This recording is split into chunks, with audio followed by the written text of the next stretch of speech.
Chapter 121, You Can't Rely on Your Backers. Ha, look at you, you seem very dissatisfied? Yi Wuliang said. He looked at Li Guofu's expression and eyes, which were hideous and crazy, and said lightly.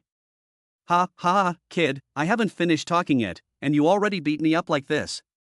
Do you really think that I, Li Guofu, can kill you? Li Guofu's voice was cold, and his expression instantly became more hideous. He looked like a madman who had lost his mind. He was still full of fear, but after being beaten up, it seems that he had a brain cramp and the whole person entered a state of insanity and lost his mind, screaming angrily. Little bastard, have you ever heard of the Chen family? The Chen family is one of the 4 great families. These words were spoken in a hoarse voice, like a bolt of lightning. Yi Wuliang's brows furrowed tightly, while Li Guofu was laughing maniacally. Ha, ha, ha, let me tell you the truth. In fact, my biggest supporter is the Chen family, one of the 4 great families. You dare to attack me, even if you are a martial artist, so what? No matter how powerful you are, can you be more powerful than the Chen family? I tell you, in front of the Chen family, you are all just ants, fragile and vulnerable. The more he talked, the more excited he became. By the end of his speech, Li Guofu's forehead and neck were covered in veins, and his voice had become hoarse.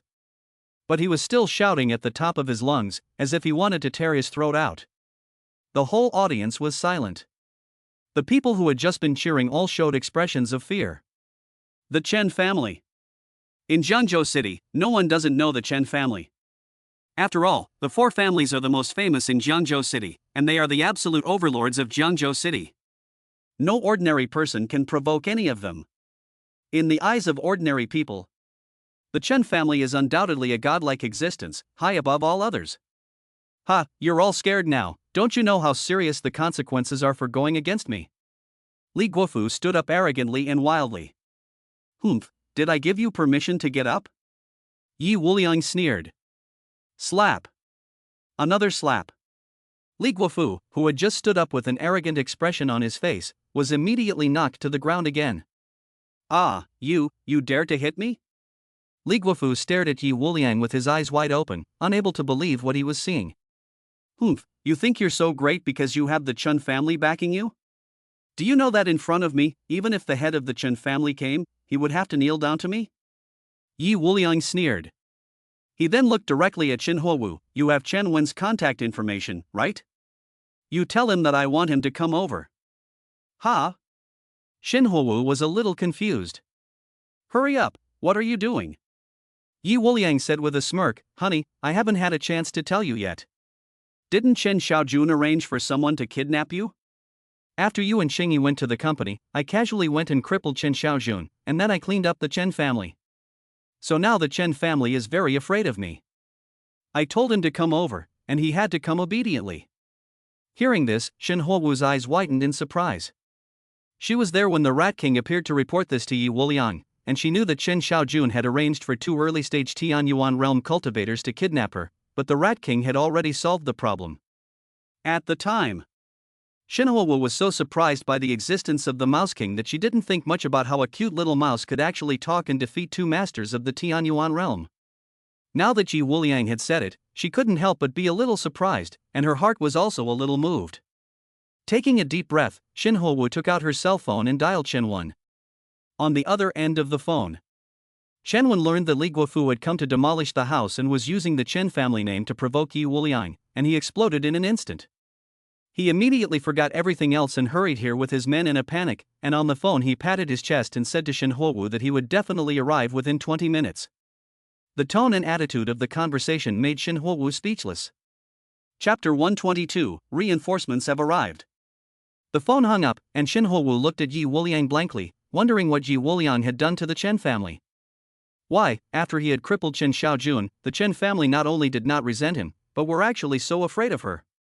Although Shen Huowu was curious, she didn't ask any more. She just looked at Yi Wuliang with a satisfied look on her face, and in her heart, she felt happy and satisfied that she had such a man. Humph, who were you just calling? Ha, were you calling Chen Wenjia? What a joke! What kind of people are you to know Chen Jia? I haven't even had the chance to meet the Chen family head, and you know him? Stop pretending. If you really had such connections, would you still be living in this shitty urban village? Li Guofu looked at Xin Huowu after she finished her call and let out a loud cry. He simply didn't believe that the call was to Chenwen. If you can directly contact Chenwen by phone, the person in charge of one of the 4 families in Jiangzhou City, would such a person live in a village? Even if he doesn't have a big villa, he must have several luxury flats of several hundred square meters. So he decided that it was pure nonsense, just a show. I've been a member of the Chen family for 3 years, working for them.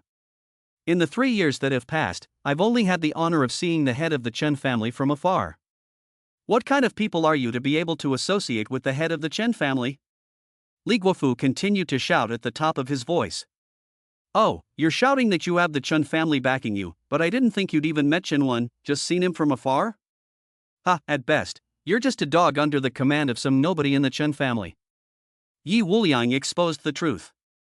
His words were straightforward, but they were also the truth. Li Guofu never had the opportunity to meet with the top management of the Chen family. His so-called backing from the Chen family, while not insignificant within the Chen family, was by no means a core member, and his status was not too high. With such a dubious backer in the Chen family, not to mention Yi Wuliang, even someone with a little power would not be afraid of him. Li Guofu, don't even dream of turning things around. No one can save you. You'll know when Chenwen comes over. Yi Wuliang's light and carefree attitude. He looked at the frightened people and said lightly, "Don't be afraid, it's just the Chen family, nothing special. Now everyone should go about their business. I'll hold up the sky for you." After saying that, he directly picked up Li Guofu and threw him to the fat man. "Fatty, take him back to the courtyard. Let's go back and wait for Chenwen to come." "Okay." Qin Wuyo agreed. They carried Li Guofu away as if he were a little chicken. After they took Li Guofu away, all the people from the demolition team ran away like lost dogs. The leader, Li Guofu, was beaten to death. How could they dare to stay here? They all went their own ways, trying to save themselves, afraid that if they ran slowly, they would be unlucky to stay here. In the courtyard, Li Guofu was thrown to the ground and lay there like a dead dog.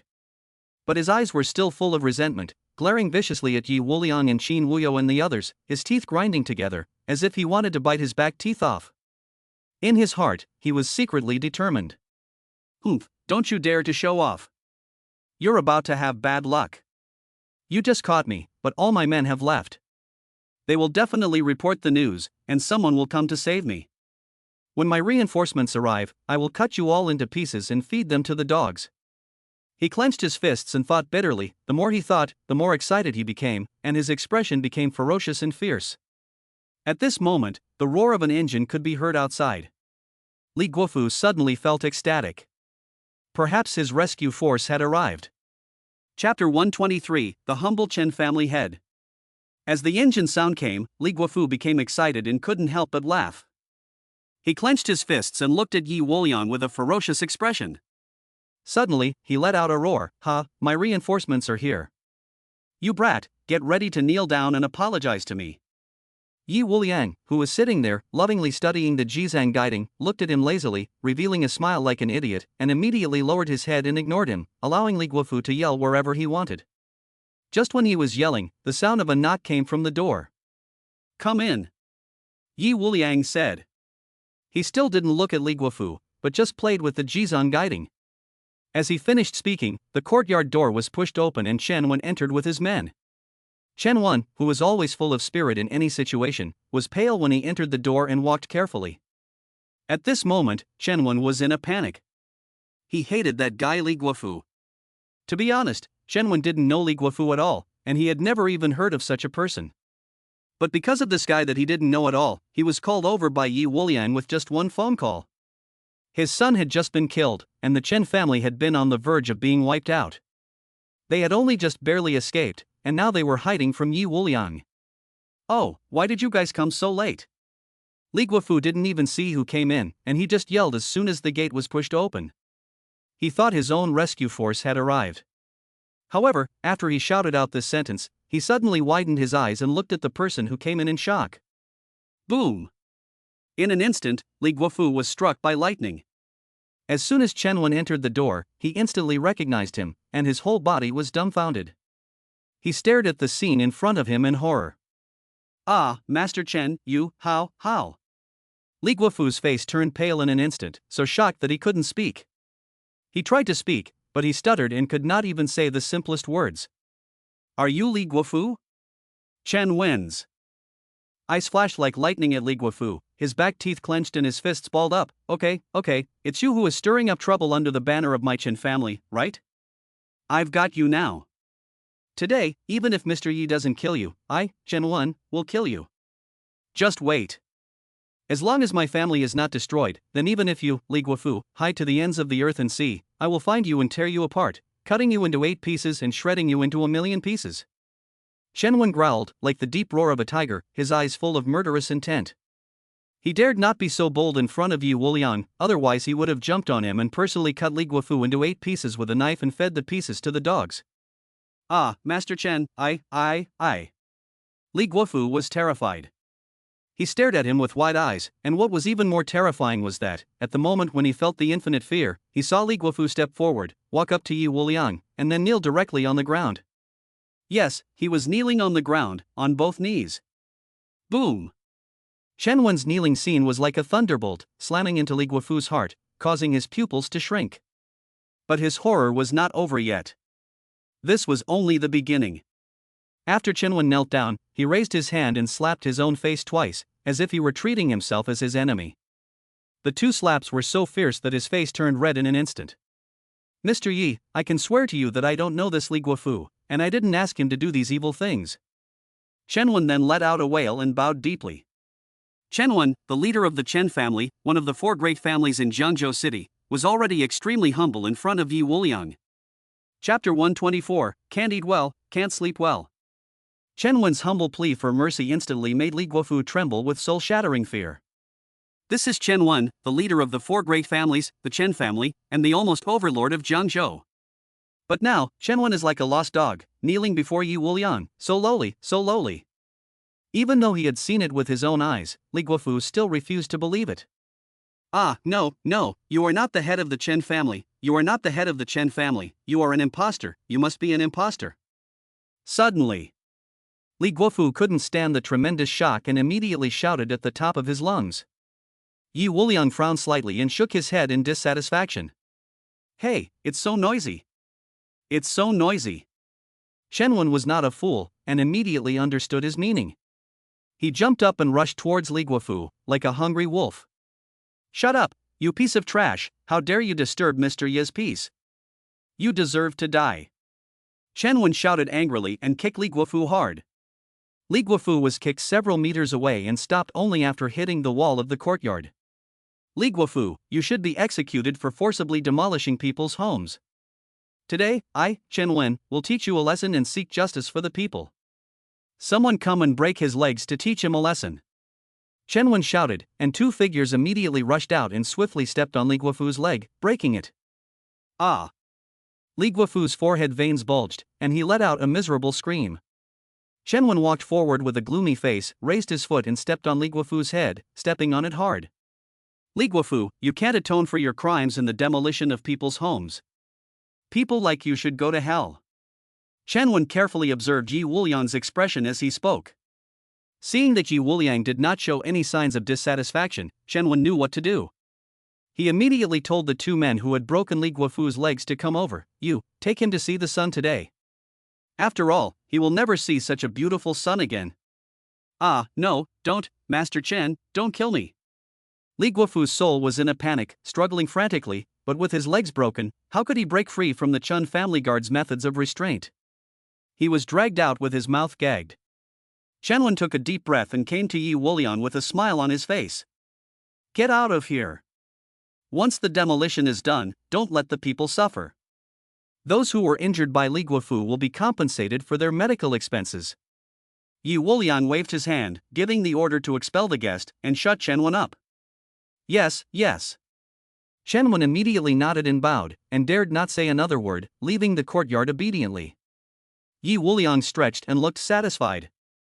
The people who should be dealt with have been dealt with, and the people who should be compensated have been compensated. This is considered a good deed, and it makes him feel very good. In the courtyard, Yi Wuliang sat there, continuing to study the Jizan guiding, and the more he looked at it, the more he liked it. During the period of studying the Jizang guiding, Li Qingyi and Shen Huowu came in turns, deliberately wearing revealing clothes and walking around in front of him. If this were Yi Wuliang in the past, he would have pounced on them like a wolf. But today, he was so engrossed in studying his beloved object that he didn't react at all.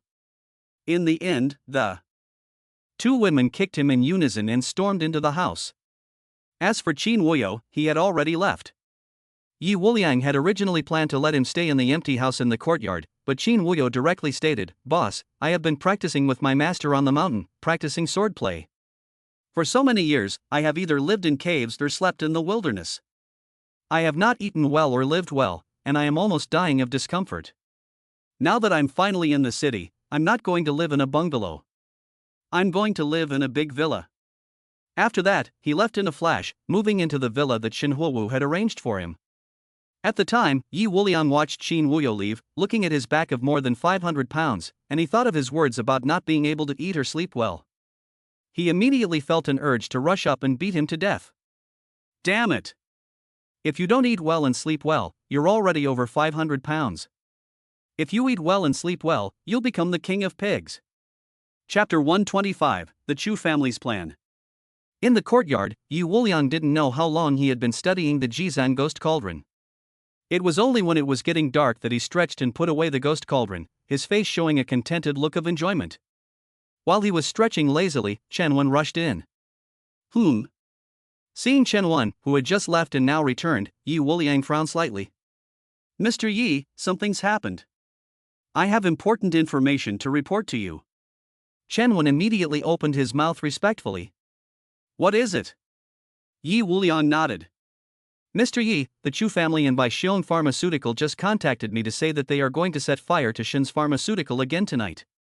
I didn't make a fuss after I got the news and immediately came here to report to you without stopping. Mr. Yi, in the past, our family was confused and stood on the wrong side, but I can assure you that from today on, the Chen family will never do anything that harms the interests of the Shen family, and we are even willing to follow the Shen family in everything." Chen Wen bowed and said. In fact, before coming here, Chen Wen had already thought things through. Now the Chu family and Baixiong Pharmaceutical don't know how powerful Yi Wuliang is. Under these circumstances, if they choose to continue to die, then they will choose to send Yi Wuliang a message to show their loyalty. Sacrificing them in exchange for Yi Wuliang's favor towards the Chen family will definitely give the Chen family and Yi Wuliang a chance to completely resolve their grievances and embrace this big tree. Sure enough, Yi Wuliang immediately sneered after hearing Chen Wen's words. "Oh, so the Chu family and Baixiong Pharmaceutical still want to set a fire, right? They are very active. They set a fire last night and are going to continue tonight." As he said this, a wicked smile appeared on the corner of his mouth. "Mr. Yi, Chu Tianchang will also participate in the arson tonight. Their detailed plan is..." Chen Wen told him everything he knew, down to the smallest detail. After listening to him, Yi Wuliang's expression on his face became more reserved, replaced by a hint of playfulness, and he already had a countermeasure in mind. "I know, you can go now. I am very satisfied with your news this time. I will give you the Chen family credit. As long as the Chen family doesn't kill themselves in the future, you will be safe in Jiangzhou City. I won't attack you. If the Chen family has any trouble, I can help once, as long as it doesn't go against my principles," Yi Wuliang said in a lazy tone. But this lazy remark fell into Chen Wen's ears, and it was like heavenly music. He was so excited that he fell to his knees and was grateful. This is a promise given by the king of martial arts. Although Yi Wuliang is many times stronger than the king of martial arts, in Chen Wen's eyes, he only thinks that Yi Wuliang is at the level of the king of martial arts, but even at this level, in his opinion, he is already invincible and invincible. Now the Chen family is not only safe, Yi Wuliang will not settle accounts with them after the harvest, but also get a chance to fight with Yi Wuliang. This is simply a lucky drop of meat pie from the sky. Yi Wuliang said he would help once, and Chen Wen's willingness to follow the Shen family in everything in the future was a show of loyalty. The Chen family still has some power in Jiangzhou. If everyone stops opposing Shen Huowu and chooses to help her, then Shen Huowu will be a lot easier. Okay, don't bother me, just get out of here." Yi Wuliang waved impatiently. Yes. Chen Wen got up and left quickly without bothering him. But before he could even step out of the door, he stumbled back and entered the courtyard. The reason for this? It was because when he was about to leave, a woman suddenly appeared at the gate and walked in.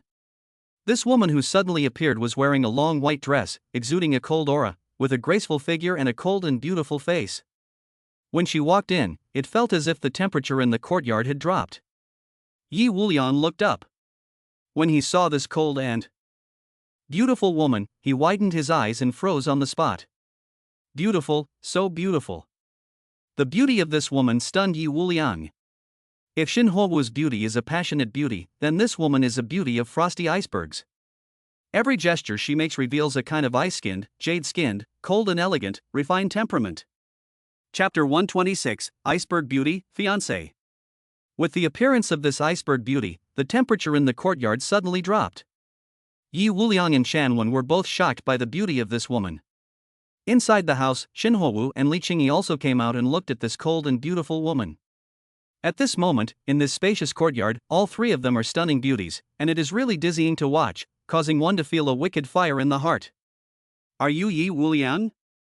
In the midst of the quiet, the iceberg beauty spoke first, and as she spoke, she walked in, followed by an old man with white hair and beard, who seemed to be responsible for protecting her.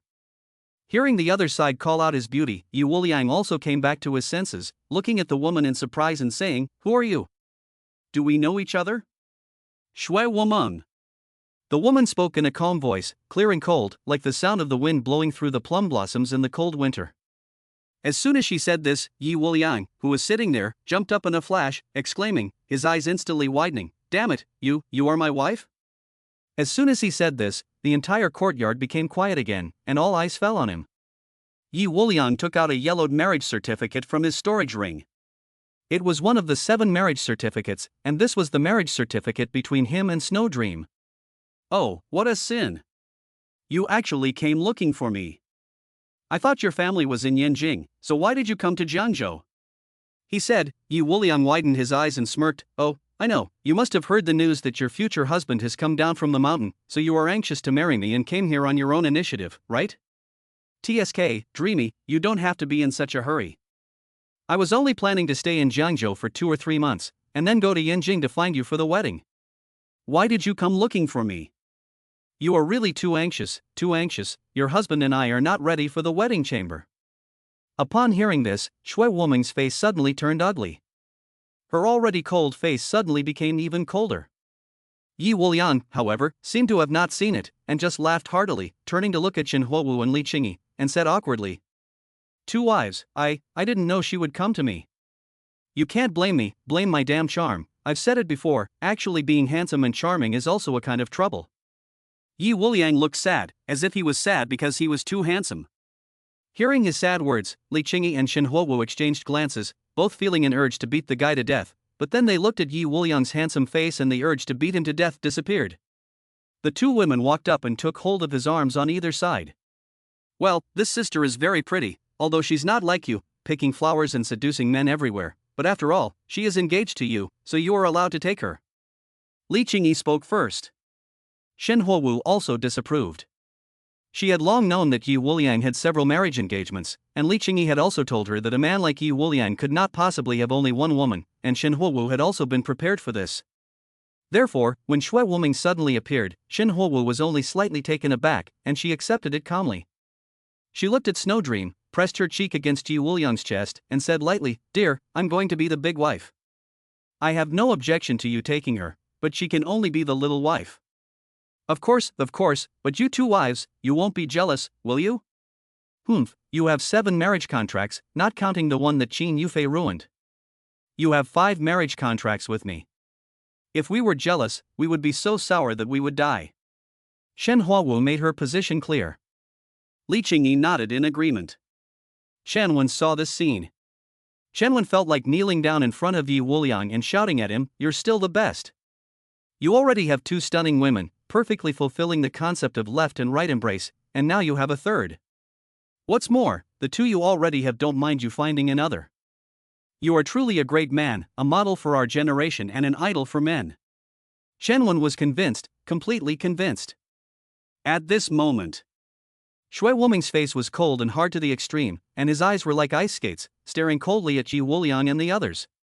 His chest was heaving with anger, and his anger was like a snow mountain collapsing. Chapter 127, Cold Body Syndrome. Shanwen looked at Yi Wuliang with envy. Enough! Suddenly, Shui Wuming suddenly let out a low cry, and his face turned extremely cold. The temperature in the courtyard then seemed to drop a little. She looked at Yi Wuliang with anger on her face and said angrily, Xingqiu told the Shui family that you had already left the mountain. I also investigated you before I came, and I knew that you had a fiancé in Jiangzhou City, but I never imagined that Xingqiu's disciple, my fiancé, would be such a dissolute scoundrel.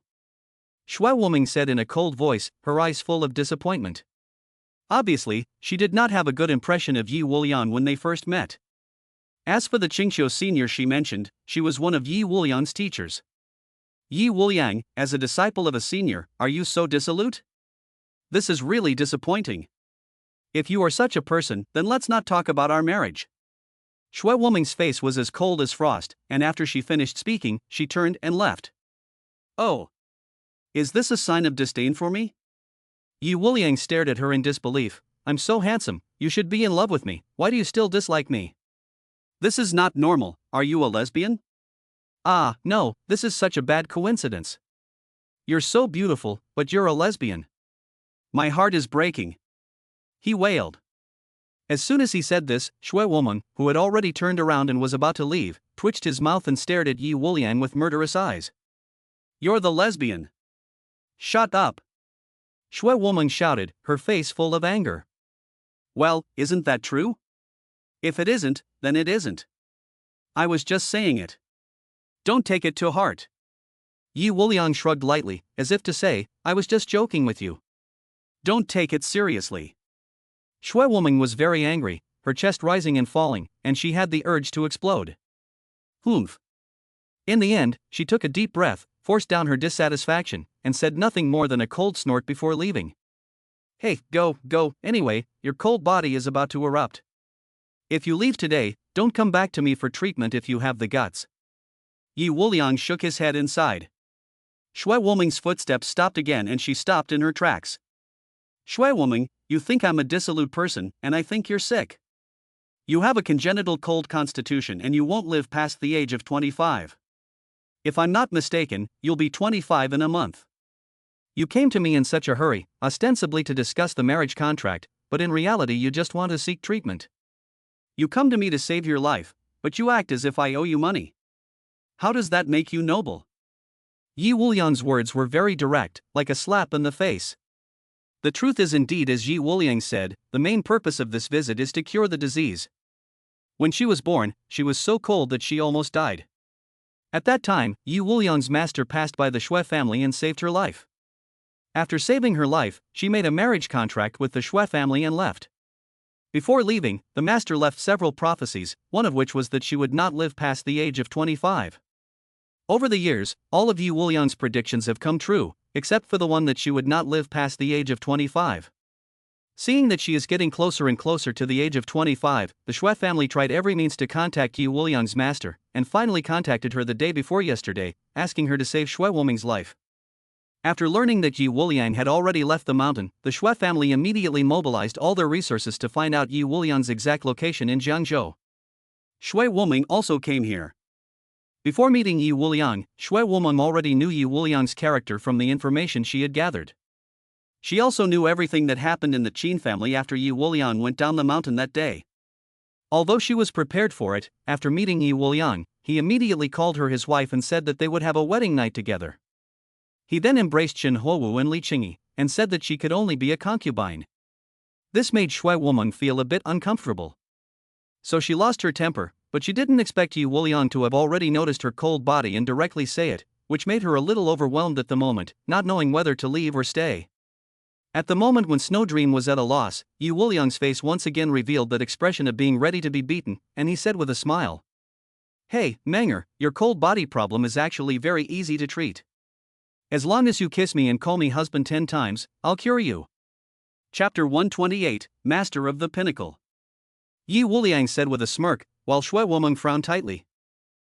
Young man, although Menger is your fiancé, when the marriage was arranged, Xingqiu said. If both parties are not satisfied after reaching adulthood, they are free to dissolve the marriage. Therefore, since your marriage to Menger has not even begun, you should not call her your wife here, as this will tarnish her reputation. The old man, who had never spoken up but had always followed Snowdream closely, spoke in a cold tone. Who are you? Are you lecturing me? Yi Wuliang raised his eyebrows. Humph, you don't deserve to be lectured. The old man said coldly, his face full of arrogance, and before the words had finished, he exuded a master-level aura. This old man with white hair and beard is actually a master at the pinnacle of his realm. At this level, he is enough to sweep everything in Jiangzhou City. Of course. This excludes Yi Wuliang, Qin Wuyo, and the golden-haired Rat King. If it is only aimed at the indigenous families and strong people of Jiangzhou City, the early stage of the master can already sweep them away, not to mention the peak of the master. Moreover, the aura of this old man seemed to be on the verge of a breakthrough, touching the threshold of the martial king realm. This is a master of martial arts who has already touched the realm of martial arts? Chen looked at the old man in shock, his face full of surprise. But Yi Wuliang showed a look of disdain. He's just a master. He doesn't even need to fight. If it comes to a fight, he can easily let the Mouse King fight and beat this guy up. Even if the Mouse King doesn't get to fight, Yi Wuliang can use a simple psychic attack to show him what the world is like. In other places, masters are indeed very strong, and they can even be said to be able to dominate the four directions. But in front of Yi Wuliang, masters are no different from ants, completely the same as the insignificant. Old man, you can say what you want, but what do you mean by releasing your cultivation? The peak of a master, is that strong? Yi Wuliang stretched and yawned, too lazy to pay attention to him, but continued to stare at Shuewoming and said, Hey, my wife, I'm ready. Come kiss me. With that, Yi Wuliang closed his eyes and pouted, his face full of anticipation. How dare you? The old man with white hair shouted angrily, I have already warned you, but you are still so brazen and wanton. Do you not think I exist? His face was ashen, his expression gloomy, and his eyes were as bright as swords. As a master, he is respected everywhere he goes, even in the Shui family, but here, Yi Wuliang has ignored him so much that he is very angry. Without waiting for him to finish speaking, he stepped forward and said coldly, I never thought that a master like Xingqiu would teach a disciple like you. Well, since you are so unruly, I will teach you in place of Xingqiu. He then shouted, and his breath, like waves, came crashing down on Yi Wuliang. At the same time, the old man suddenly attacked. He raised his hand and blasted forward, his momentum fierce and his attack swift as thunder. Humph, you're not in your right mind. Since you want to fight, I'll play along with you. Yi Wuliang said lightly, but in his heart he was secretly happy, thinking to himself, it's just right to come here, just right to test you with the Earth Treasury Ghost Cauldron. With this in mind, he had already summoned the Jizo Ghost Cauldron, and in an instant, the ghosts surged forth, hundreds of them like the tides of the sea, pounding the shore, their rolling murderous aura surging straight up into the sky. At the moment the ghosts left the cauldron, it was suddenly dark and gloomy, with no light from the sun or moon. Although there were only a few hundred ghosts, their momentum was like that of thousands of soldiers, trampling the yellow sand. The ghosts instantly pounced on the old man with fangs bared, howling like wolves, emitting a piercing, ear-splitting sound. Ah! This scene made Shuewoming so frightened that she let out a scream, subconsciously backing away, her face full of fear. Ah, what is this? The old man also changed his expression dramatically, exclaiming suddenly. His face was incredibly pale, and he was instantly frightened by the terrifying army of ghosts. Although he was shocked, he was after all a master-level expert, and his reaction was extremely swift. He suddenly slammed out two palms, trying to resist. However, before the attack could take effect, a terrifying sword intent burst out from the evil spirits he used. This sword intent was terrifying, as if it were about to tear the sky apart. The white-haired old man was instantly stunned, and before he could react, the sword intent entered his body, causing a hideous, deep, bone-revealing wound to appear on his chest. He was instantly thrown into the air, falling heavily to the ground, losing his ability to fight. Chapter 129, Late Night Operation. A kill without a doubt. Yi Wuliang didn't even have to make a move, relying on the hundreds of ghosts in the Jizang guiding to easily kill the white-haired old man. These ghosts have successively absorbed the essence of Yi Wuliang and Qin Wuyo, and their combat power has increased several times compared to when they were in the hands of the old man in the black robe. In addition, the sword energy contained in Qin Wuyo's blood has increased the combat power of the ghosts to the point where they can instantly kill masters and fight against martial arts kings. Ha, old man, you're no good. Yi Wulian put away the ghost cauldron and looked at him with a mocking expression. The white-haired old man was horrified, his eyes wide and staring, like a bell of evil. You actually cultivated evil arts and refined such an evil object. The white-haired old man growled. Who says this is an evil object? Whether this tripod is an evil object depends on who is holding it. If it is in the hands of a bad person, it is indeed an evil object, but if it is in the hands of a good person, it is a rare treasure. Understand? Yi Wuliang didn't bother to explain too much, and waved his hand, saying, "You can go now. When you're ready, come back and kiss me and call me your husband. Of course, if you are willing to go straight to the bridal chamber with me, I won't mind either," he said, smiling wickedly. Shui Wuming's blushing cheeks turned red, but at the moment she had no intention of paying any attention to Yi Wuliang, but instead looked at the old man with concern in her eyes. She quickly asked the guards who had followed her to help the old man leave, then looked at Yi Wuliang with a face full of resentment, and finally left without saying a word. Arrogant woman, sooner or later, I will make you beg for mercy under my crotch, or rather, under my nose. Yi Wuliang muttered softly, then turned to look at Li Qingyi and Xin Huowu. Looking at the two stunning wives, Yi Wuliang suddenly felt something. You'd better not have any bad intentions. You just go on living with your broken tripod. Yeah, you'd better sleep with that ding, don't hit on our sisters, you stinky man. Li Qingyi and Xin Huowu didn't give Yi Wuliang a chance to speak, and they also arrogantly said one sentence and then went into the house hand in hand, locking the door. Yi Wuliang was dumbfounded. What's going on? Why is there such a strong smell of jealousy? Is it because he didn't eat Snowdream's jealousy, but ate Black Ding's jealousy? He was at a loss, not knowing that when he was studying the Jizang Ghost Cauldron, the two women had tried to seduce him, but he had remained indifferent. This had made the two women very angry, so now they had deliberately joined forces to ignore him. When Yi Wuliang was depressed, Chen Wen quietly left. Before he knew it, night had fallen. Yi Wuliang took Qin Wuyo to the factory. According to the information given by Chen Wen, Zhu Tiancheng would bring people here to set fire to the factory in the early hours of the night. Yi Wuliang arrived early to prepare to teach Zhu Tiancheng a lesson he would never forget. In the darkness of the night, Yi Wuliang lay on the roof of the factory building, yawning lazily, while Qin Wuyo sat next to him, constantly taking out various snacks from his storage ring and shoving them into his mouth. He ate them with relish, and even said that he was still growing and needed to eat more to supplement his nutrition. When Yi Wuliang heard this, looking at his height of more than 1.8 meters and weight of more than 500 kilograms, he almost couldn't help but kick him to death.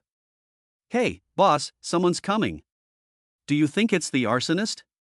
Qin Wuyo, who was enjoying his meal, suddenly spoke up, pointing to the distance.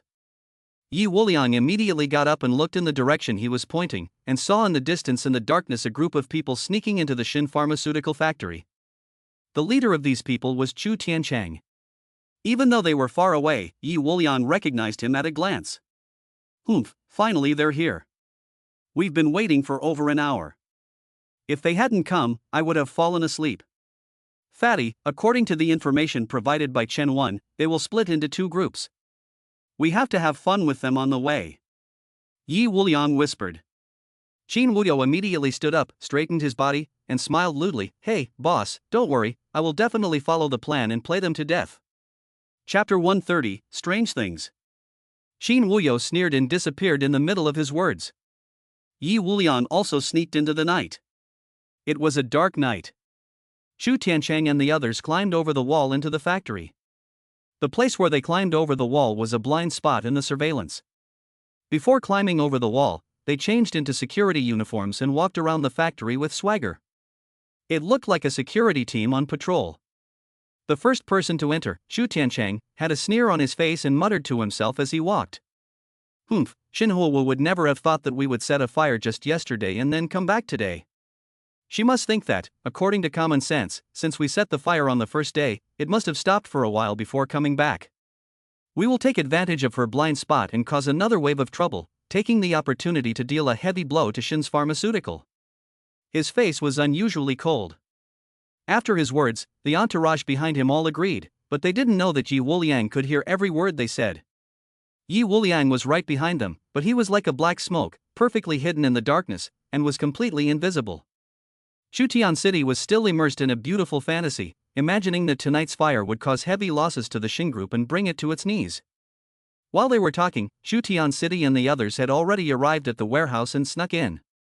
Inside the warehouse, various medicines that were about to be transported were placed on shelves like mountains, and Shutian City and the others were all carrying flammable gasoline in their arms. Shutian City gave the order, and everyone began to splash it here, which helped the fire to be fierce in the early stages and allowed the fire to spread as quickly as possible.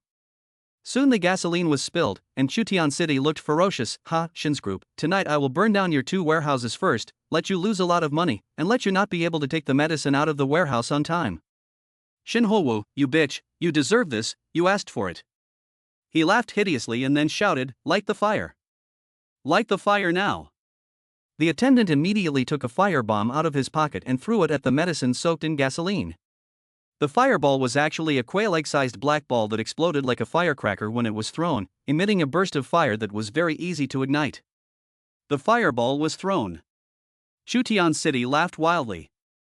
However, he soon stopped laughing because the fireball thrown on the medicine did indeed burst into flames, but it did not ignite. What's going on? Shutian City frowned. The attendant was also dumbfounded. After several fireballs were thrown, none of them ignited. You useless thing, can't you even do this little thing right? Get out of here. I'll do it myself. Shutian City was furious, kicked the attendant over, and threw the firebomb himself. Boom, boom, boom. He threw firebombs at several places in succession, and they all exploded, emitting sparks, but still did not ignite. In the dark, Yi Wulian yawned and looked at them nonchalantly, sneering to himself. With him here, they still want to set the fire successfully. Is this not a dream? When they were pouring the gasoline, Yi Wuliang had already released his inner energy to protect the medicine. At that moment, the gasoline was not spilled on the medicine at all, but was separated by a layer of invisible, weak inner energy. At this moment, Shutian City was frantically throwing firebombs in different directions, but the medicine just wouldn't burn. Shutian City's face was extremely ugly. Torch, did Mada bring a torch? Light the torch for me, use the torch to ignite it directly. Shutian City lost his patience, gritted his teeth and roared, his entire body about to go mad. He was so angry. Everything is ready, only the east wind is missing. Everything was going well, but this last step was just a little bit off. It really makes people angry and makes people feel angry. Chapter 131, The Harshest Punishment. Shutian City frowned and his face was grim. Soon, his entourage brought a torch to him. Without thinking, he took the torch and pressed it against the medicine that had been splashed with gasoline. However, at this moment, a strange scene occurred. The lights in the warehouse suddenly flickered, a gust of wind blew through, and the blazing torch went out in an instant. The wind continued to blow, and suddenly, everyone trembled. What's going on? How did the torch go out? Someone exclaimed in fear. Shutian City also couldn't help but tremble, his face looking a little bad, and at this time, the ghosts attacked, and a series of illusory ghosts floated in the warehouse, flickering in and out of sight, appearing in the sight of Shutian City and others. Ghosts, ghosts!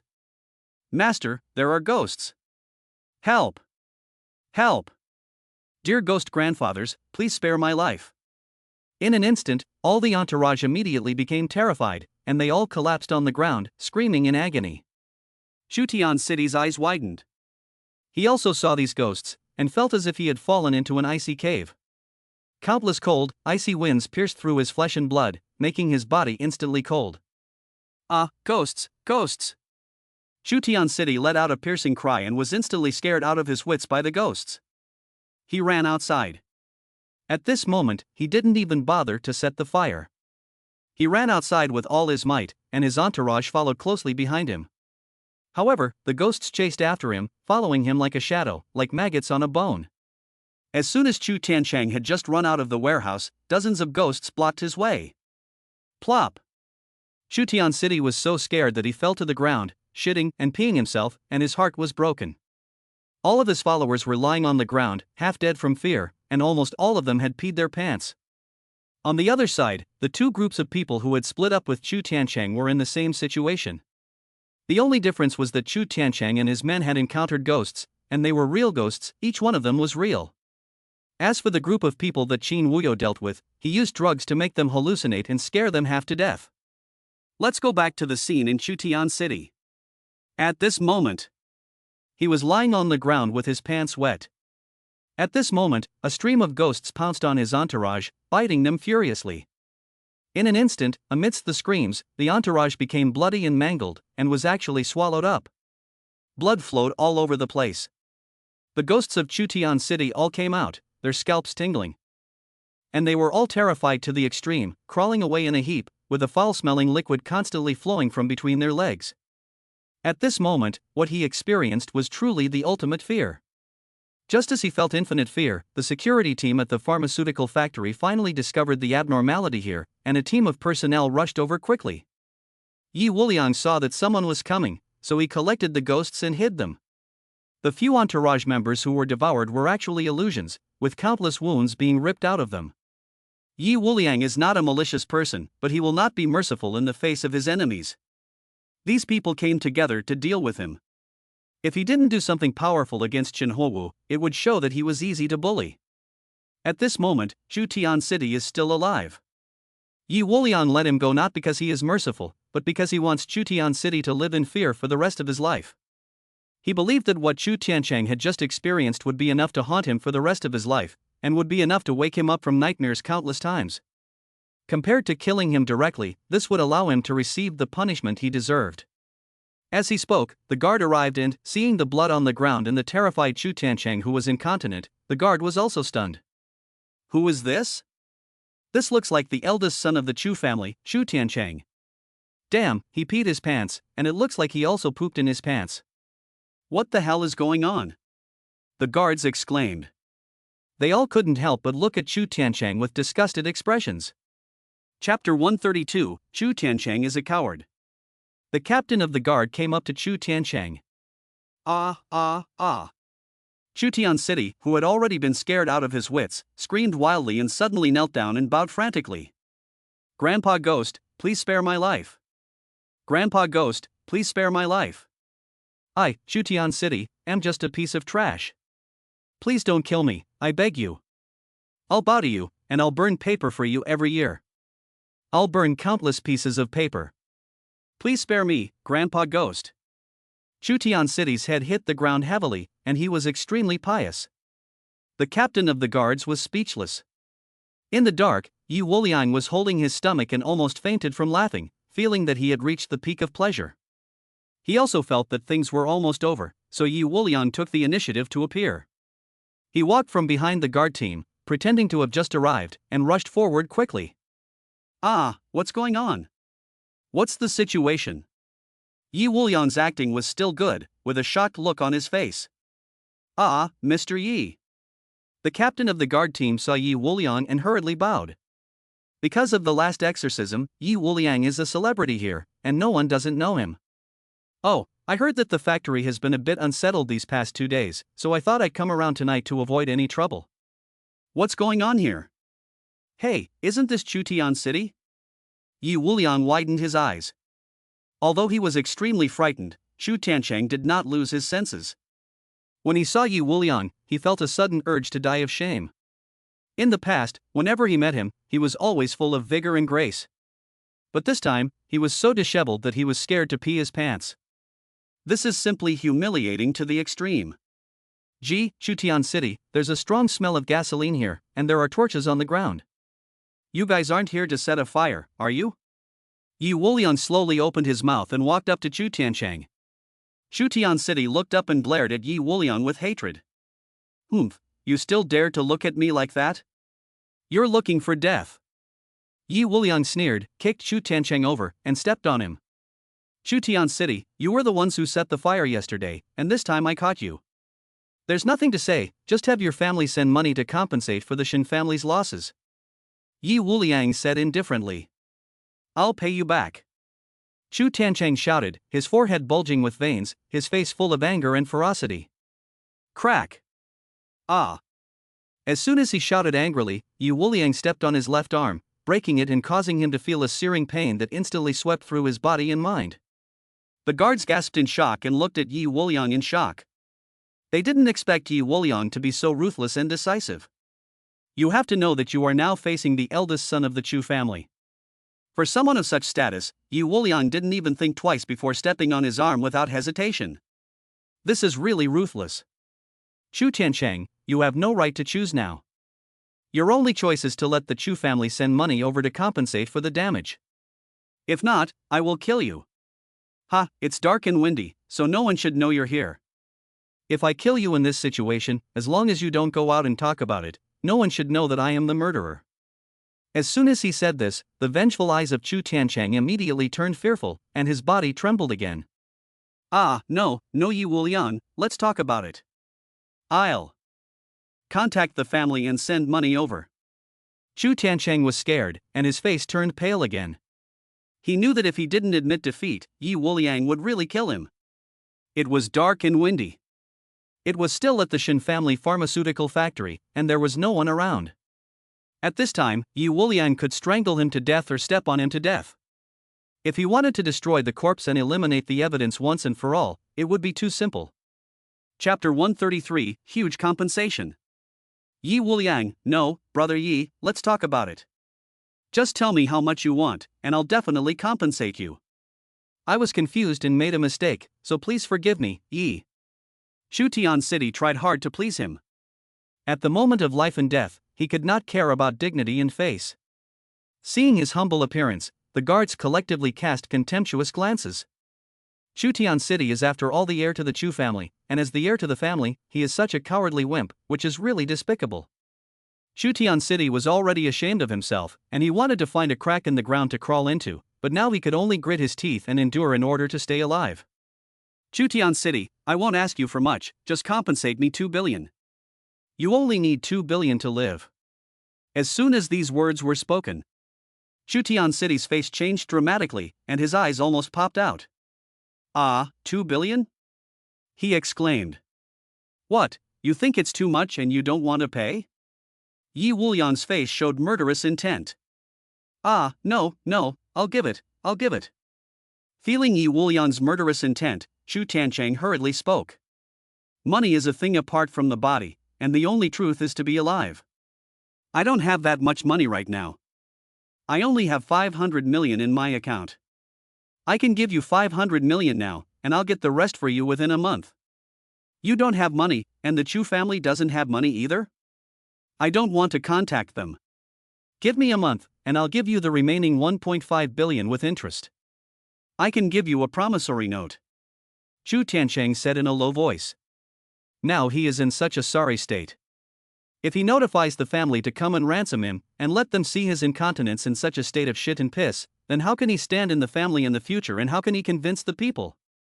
1 month? Sure, but you have to answer me one question first. Yi Wuliang nodded with a smile. What do you want to ask? Go ahead. Chu Tiancheng nodded. Am I handsome? Yi Wuliang asked directly. Shutian City was stunned and knew that Yi Wuliang wanted to take the opportunity to humiliate him. Even so, he gritted his teeth and said in a humiliating tone. Handsome, very handsome, I am 18,000 times more handsome than you. Compared to you, my appearance is a pile of shit, not even a millionth as good as yours. This statement made Yi Wuliang feel quite comfortable. Then in terms of talent and temperament, how do you think we compare? Yi Wuliang asked again. Shutian City's face was so gloomy that it was almost dripping with water, and the humiliation in his heart had reached an unbearable level. But he still endured it, gritting his teeth. In terms of talent and temperament, you are 1,000,000 times better than me. I am such a piece of trash that I am not even qualified to compare with you, Yi. Even my appearance in front of you is a stain on your eyes. Now Chu Tiancheng is quite sensible. In order to save his life, he is willing to sacrifice his face. Yi Wuliang laughed heartily after hearing this, while the guards felt extremely disgusted and looked at Chu Tiancheng with even more contempt. Shutian City, you still have a good voice. On the basis of your being so sensible, you are allowed to give me 500 million first, and then write a promissory note. Yi Wuliang took out a pen and paper, quickly wrote out the IOU, and asked Chu Tiancheng to sign and put his thumbprint on it. Then he asked him to transfer the 500 million first. After receiving the money, Yi Wuliang stretched lazily and said lightly, "Okay, now you can leave. Remember to give me the rest of the money with interest within a month, or else you will be responsible for the consequences. And if you dare to come and cause trouble or set fire to the place next time, you will also be responsible for the consequences. Do you understand?" The voice was cold and chilling, and Shu Tiancheng couldn't help but tremble. He left without saying a word, with his head bowed. He walked out of the pharmaceutical factory. He disappeared into the darkness.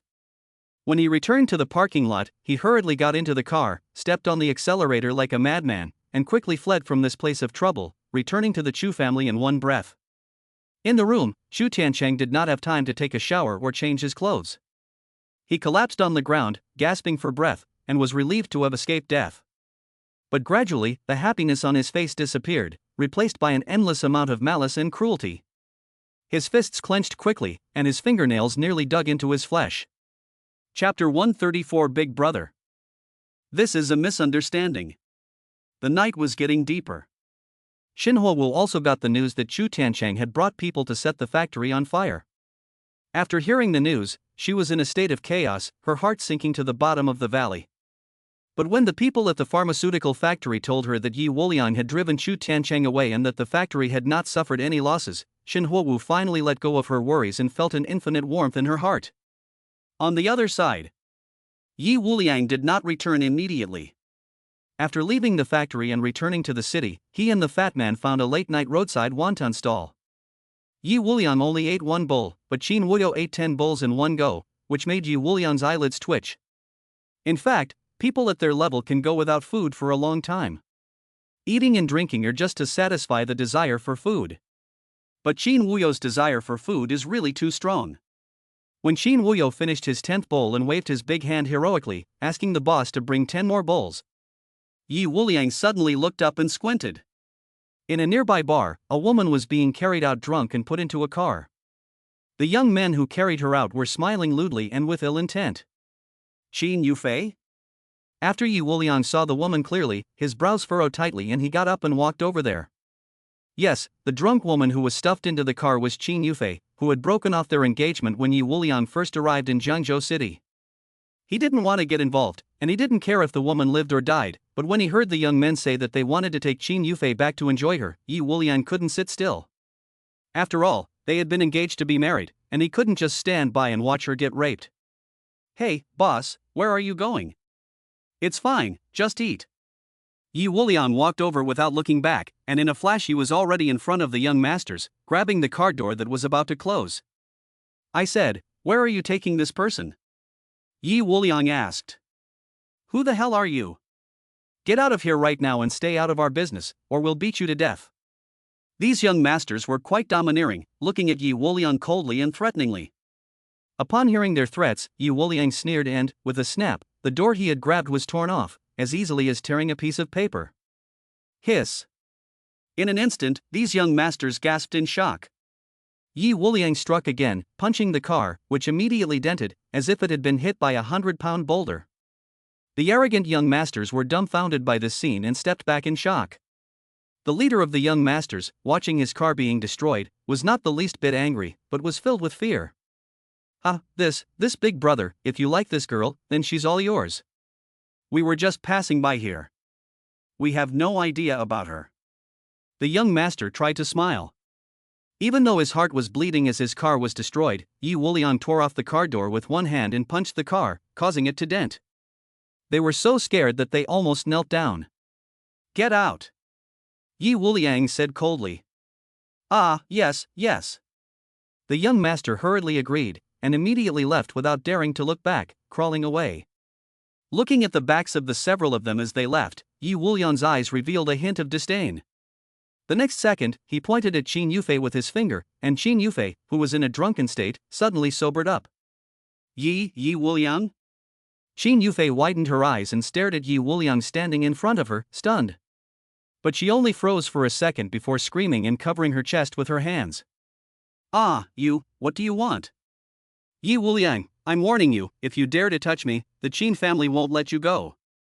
Qin Yufei screamed, looking at Yi Wuliang with a face full of vigilance, as if guarding against a thief. Yi Wuliang's eyes widened in an instant, and his face was full of speechless. Damn it! I saved you out of kindness, and you treat me like a pervert? Chapter 135, Stupid Woman. Humph, Chen Yufei, don't bite the hand that feeds you. Okay, I was trying to save you. If I hadn't intervened, you would have been taken away by those gangster sons of bitches and raped. Yi Wuliang shouted in frustration and anger. He pointed at his face and said, I'm so handsome, everyone loves me, and I'm a hit with young girls and married women. If I wanted a woman, I don't know how many people would be lining up. Do you think I would look at you? You're thinking too much. He said, and then looked at Chen Yufei with disgust. Ah, what are you talking about? How dare you say you don't like me? Chen Yufei was furious and shouted angrily, It's me who doesn't like you, you country bumpkin. You're not good enough for me. Her eyes were cold, and her eyes were full of resentment. She looked at Yi Wuliang viciously, her eyes as cold as ice. Damn it, no matter what, I saved you, so why are you looking at me like that? Yi Wuliang was extremely depressed. Humph, I want to kill you. Chen Yufei clenched her fists and gritted her teeth, if it weren't for you, I would have married into the Chen family a long time ago. It was all your fault that I was abandoned by the Chen family. She screamed in agony, her eyes full of hatred. Yi Wuliang, you just wait, Chen Yufei will never let you go, either you kill me now, or I will take revenge on you sooner or later, I will kill you. Chen Yufei shouted with all her might, her voice almost hoarse. Yi Wuliang looked at her with a look of idiocy. Ha, you really have a problem. I saved you, but you want to kill me. Besides, it was your family that broke off the engagement and tore up the marriage contract. Even if you didn't marry Chen Xiaojun, it was your own fault. Okay, idiot. Who are you calling an idiot? Chen Yufei said angrily. You, idiot woman, are really hopeless. If I had known, I wouldn't have saved you. Yi Wuliang said angrily, and then he ignored the idiot woman and left in a huff. In a few steps, he disappeared without a trace. Yi Wuliang, Chen Yufei, will never let you go, never. Chen Yufei shouted loudly into the empty street, her face full of resentment. She took out her cell phone and sent a message to Chen Xiaojun. Chen Xiaojun had ignored her for the past few days, and it was because he had kicked her out that she had come out late at night to get drunk and almost been raped. Dear, I ran into that country bumpkin Yi Wuliang, and he actually wanted to eat the swan, but I scolded him severely. Dear, you are the only one in my heart. I only love you. Can we get back together? Yi Wuliang is a toad. He is not even 1,000th as good as you. He is just a piece of shit. Chen Yufei sent it continuously. Ding dong. As soon as the message was sent, Chen Xiaojun's phone rang, and Chen Yufei was ecstatic. Chen Xiaojun had not answered her calls or returned her messages for a while, which had made Chen Yufei's heart sink to the bottom. Now that Chen Xiaojun had called, Chen Yufei was so excited that her fingers trembled as she connected the call. Dear, you finally answered my call. I am so happy. Chen Yufei was so happy that she burst into tears. However, what came through the phone was Chen Xiaojun's exhausted and hoarse roar. Chen Yufei, you stupid woman, are you sick? Are you sick in the head? If you want to die, go ahead and don't drag us down. I tell you, Mr. Yi is not someone you can mess with. You'd better not mess with him. Your Chen family is nothing, and you Chen Yufei are nothing. I'm telling you that even our Chen family is just a dog in front of Mr. Yi. You stupid bitch, how dare you call Mr. Yi a toad? Do you want to die? At this moment, Chen Xiaojun was lying on the hospital bed, screaming at the top of his lungs, his eyes red and his forehead bulging with veins. He really wanted to crawl over to Chen Yufei and beat her to death. Chen Yufei heard Chen Xiaojun's roar, and froze in place, her mind a blank, completely unaware of what was happening. Chapter 136, Regret. Chen Yufei was stunned, her mind a blank. Honey, she stammered. Kiss your ass, Chen Yufei. I warn you, Mr. Yi is a godlike figure, and I, Chen Xiaojun, am a piece of shit in front of him. I'm not even worthy of holding his shoes. If you see Mr. Yi in the future, you'd better be polite to me. If your disrespect causes trouble for my family, I, Chen Xiaojun, swear to kill your whole family and let your Chen family be wiped out, with no place to bury their bodies. Chen Xiaojun roared with a hideous face and hung up the phone immediately. Chen Yufei slumped to the ground, her face as white as a sheet. She wanted to call Chen Xiaojun back, but found that she had been blocked. She sat there, completely at a loss. In a trance, she seemed to be trying to understand something, realizing that Yi Wuliang, whom she despised, was not a useless bumpkin, but a terrifying presence that even the Chen family could not provoke. After realizing this, Xin Yufei suddenly felt a flood of remorse, her face a blank, and she felt that it was too late to regret. The other side. Yi Wuliang and Xin Wuyo returned to their respective residences after having a late-night snack. Xin Wuyo didn't want to stay in the bungalow, so he moved into the villa that Xin Huowu had arranged for him, while Yi Wuliang leisurely returned to the urban village. As soon as he returned to his room, he saw Xin Huowu lying on his bed, staring at him with a smile on his face. "Wife, what are you doing?" Yi Wuliang was stunned, but when he saw Xin Huowu wearing a red low-cut nightgown, lying on the bed with her legs spread, revealing her beautiful figure and jade-like legs, he immediately felt his blood rush to his head, and he pounced on Xin Huowu like a wolf. Tear. The next second, Xin Huowu's clothes were torn open on one side. "Ah, no, you can't." Xin Huowu was shocked and desperately held her hand against Yi Wuliang's chest. I got the news that you went to deal with Chu Tianchang, but I'm not ready to do it with you yet. Can you give me a little more time?" Xin Huowu said, her face turning red like a ripe cherry. "Honey, but my passion is already on fire, I can't hold it back anymore, what should I do?" Yi Wuliang's face was full of grief and frustration. Then, can I?" "Shen." Huowu whispered, and her face turned even redder. An hour later. Xin Huowu ran out of Yi Wuliang's room with a burning body, and her face turned red from her forehead to the base of her neck, and her ears were always red. Inside the room, Yi Wuliang was lying on the bed, entering the sage mode, and he only felt that everything in the world was so boring. No words were exchanged that night. The next day, Yi Wuliang sent Xin Huowu and Li Qingyi to the company as usual, but after last night, Xin Huowu was too afraid to look Yi Wuliang in the eye today. Whenever they accidentally looked at each other, her face would immediately turn red. After arriving at the company, she hurriedly opened the car door and ran into the company like a frightened deer, hastily leaving her cell phone in the car. Seeing her flustered appearance and remembering last night's scene, Yi Wuliang couldn't help but show an expression of endless aftertaste, sitting in the driver's seat and laughing foolishly. Urban village. After dropping the two women off at the company, Yi Wuliang returned to his residence in the urban village, lying on a deck chair in the courtyard, covered with a blanket, with a small table next to him with tea on it. He was in a state that was almost like a retired old man, the only difference being that he didn't have a birdcage or walnuts in his hands. But in his hand he was holding the Jizo ghost cauldron, into which he was pouring his own blood to raise the spirits of the dead. In the afternoon, Yi Wuliang was lying on the rocking chair, about to fall asleep when he suddenly felt a greasy, fat hand patting his face. When he opened his eyes, he saw Qin Wuyo's fat face. "You fat bastard, what are you doing? Do you want me to beat you?" Hearing this, Qin Wuyo was scared and his fat body trembled. He quickly took a few steps back. "Oh, boss, let's talk. Don't always think about touching me. I'm not in good health and I can't take a beating." Chapter 137 Dionysus, 100 Flowers Wine. "You, not resistant to beatings?" Hearing this, Yi Wuliang looked at his fat body and said with contempt, "I think it's clearly very resistant to beatings. With your fat body, you should at least have a few more defenses. It's been a few years since I've beaten you up. Come spar with me and let me beat you up."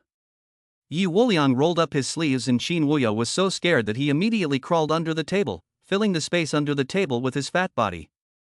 Yi Wuliang was speechless. "Boss, don't fight, I'm here to talk to you about something important." Qin Wuyo wailed. Seeing his cowardly appearance, Yi Wuliang had no desire to fight. He lay back lazily and yawned. "What business could you have besides eating and drinking, you fat bastard? Come on, are you here to ask me to go to dinner with you again? Hey, my parents gave birth to me, my master raised me, and you know me best.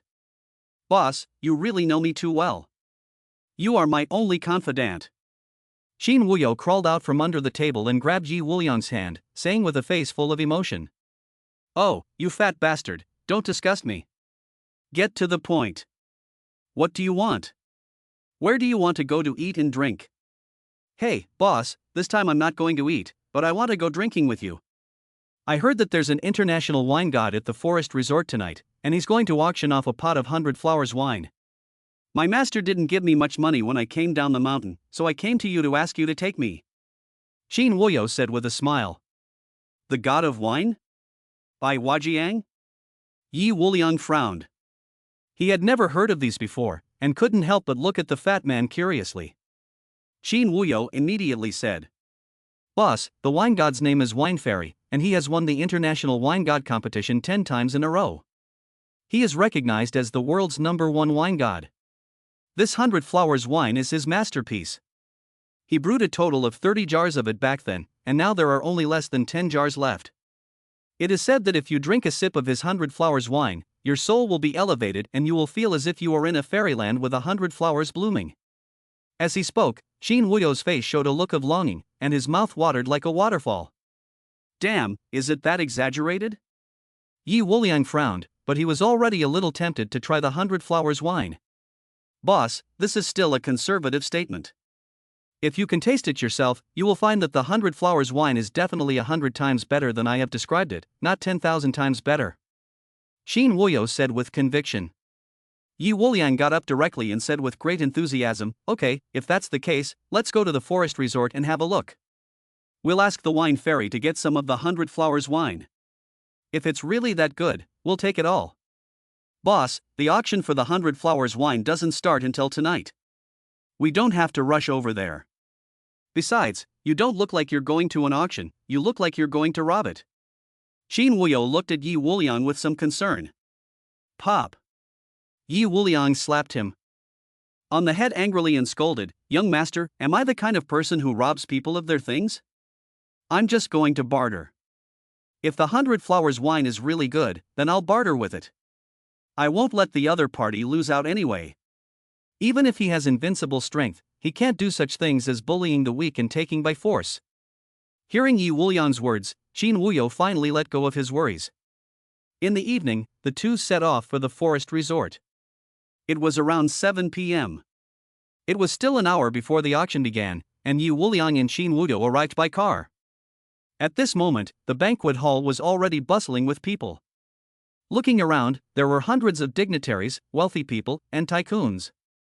Boss, I heard that the starting price for the 100 Flowers wine is 500 million. If it sells at that price, it will be worth more than 1 billion. After entering the hall, Qin Wuyo whispered, his face showing a hint of anticipation, hoping to get the 100 Flowers wine and taste it properly. Chapter 138, The Immortal in Wine, Snow Without Dreams. 1 billion. That's not cheap. I hope that the 100 Flowers wine is really worth the price, and don't let me down. Yi Wuliang said indifferently. Qin Wuyo wiped the saliva from the corner of his mouth and said, it's definitely worth the price. It won't disappoint you. My master has drunk the 100 Flowers wine before. He didn't know where he stole it from, but he bought a jar of it. After drinking it, he bragged about it for more than 10 years.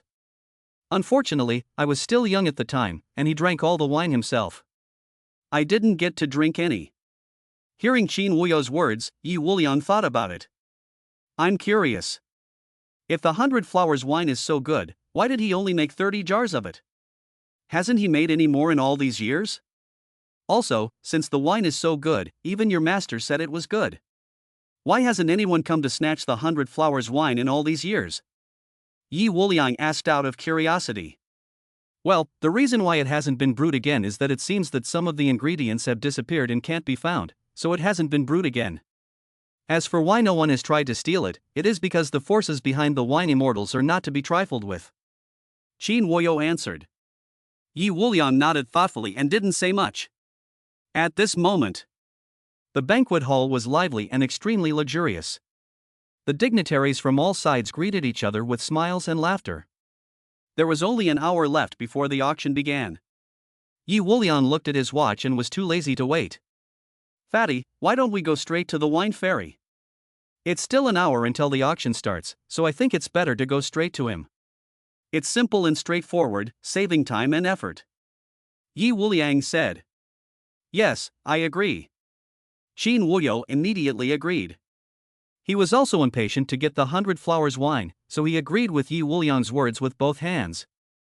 At this moment, in the lounge on the top floor of the banquet hall, The immortal of wine and his disciples were in one of the luxuriously decorated rooms.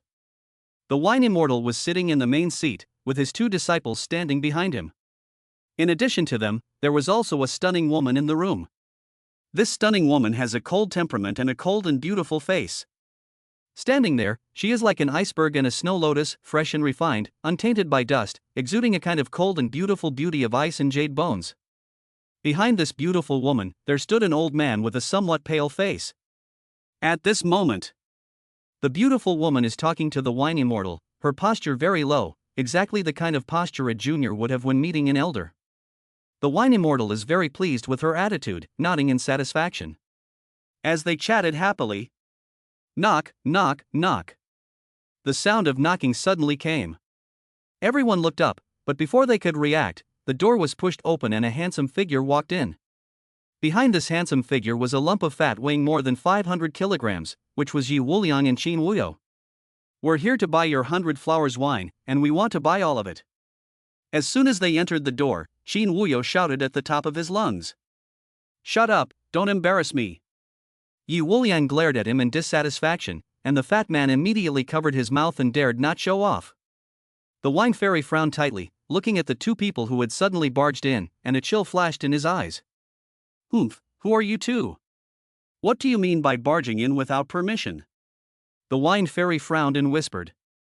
However, Yi Wuliang's gaze was attracted by the cold and beautiful woman in the room.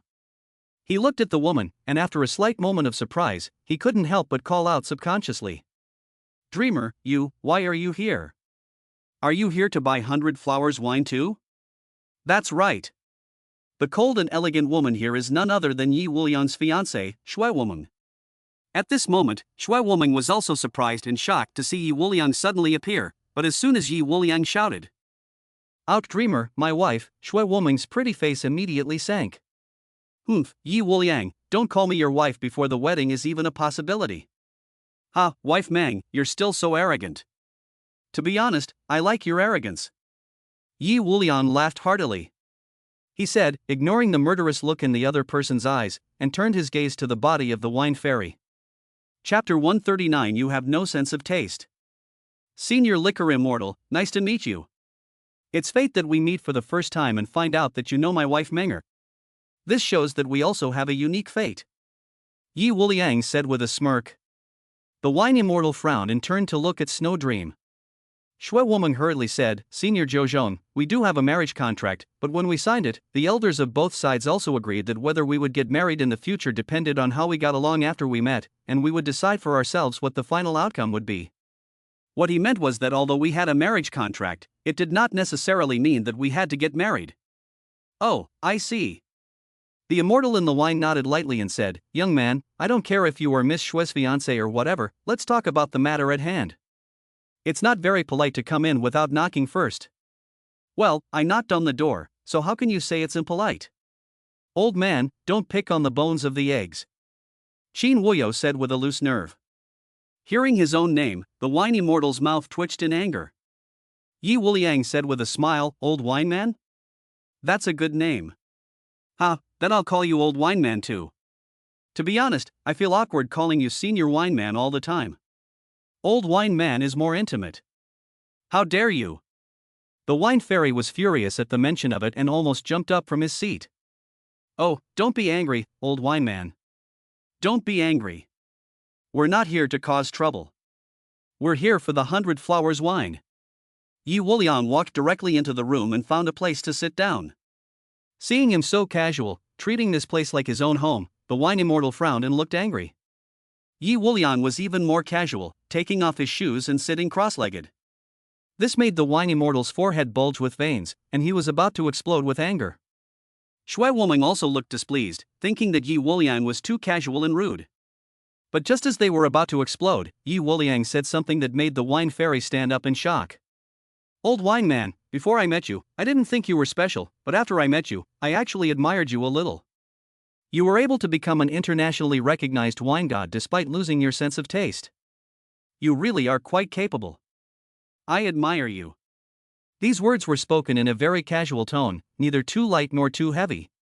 But the moment the words were finished, the wine immortal was struck by lightning, suddenly stood up, and stared in horror. What are you talking about? How dare you say that I have lost my sense of taste? He roared subconsciously. Shui woman took a deep breath and whispered, Yi Wuliang, don't be unreasonable here. Do you know the consequences of offending an elder like me? Although he disliked Yi Wuliang, Shui woman's words were a friendly reminder. Yi Wuliang laughed heartily. Old wine man, don't pretend. I, Yi Wuliang, am the world's top doctor. If I can't tell that you've lost your sense of taste, do you think I'm qualified to go around with the title of doctor? Your sense of taste has been lost for at least 10 years. It could even be traced back to 15 years ago.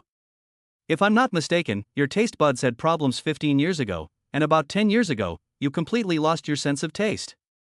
You couldn't taste anything, whether you were drinking or eating. Yi Wuliang said in a deep voice, with confidence. The wine fairy was shocked and took a few steps back, looking at Yi Wuliang in horror. The disciples of the wine immortal also showed expressions of shock. Ah, you. The wine immortal stammered and could not speak. This scene made Shui Wuming's eyes widen in shock. Although the wine immortal denied that he had lost his sense of taste, and even just now he looked angry, the expression on his face at this moment could explain a lot. At least it shows that Yi Wuliang's claim that the wine immortal had lost his sense of taste was not groundless, but true. Damn, boss, you're awesome. Qin Wuyo also widened his eyes and gave Yi Wuliang a thumbs up. He also thought Yi Wuliang was talking nonsense, but now, looking at the expression on Wine Immortal's face, Qin Wuyo also judged that Yi Wuliang's words were not nonsense, but the truth. Chapter 140, Beyond the Pinnacle. Ha, old wine man, the first time I saw you, I could tell you had no sense of taste. Gee, I really admire you. You are the recognized god of wine. For 10 years, you have had no sense of taste, and yet you have been able to make excellent wine every year without being able to judge the taste of the wine. This is not easy, and it is also a highly skilled technique. Yi Wuliang said sincerely, and he gave him a thumbs up. Plop. The wine fairy collapsed on the ground, his expression pitiable and his face pale. Master. The two disciples of the wine immortal exclaimed. I'm fine, don't worry. The immortal drunkard said weakly. The fact that he had lost his sense of taste was his biggest secret. In fact, it would not be a bad thing to spread the news, as it would increase his fame. After all, a man who has lost his sense of taste can still make excellent wine every year. However, the wine immortal felt that gaining fame by hyping up the fact that he had lost his taste buds, rather than through his true abilities, was extremely humiliating, and he would rather not have such fame. So in all these years, no more than 5 people knew that he had lost his taste buds.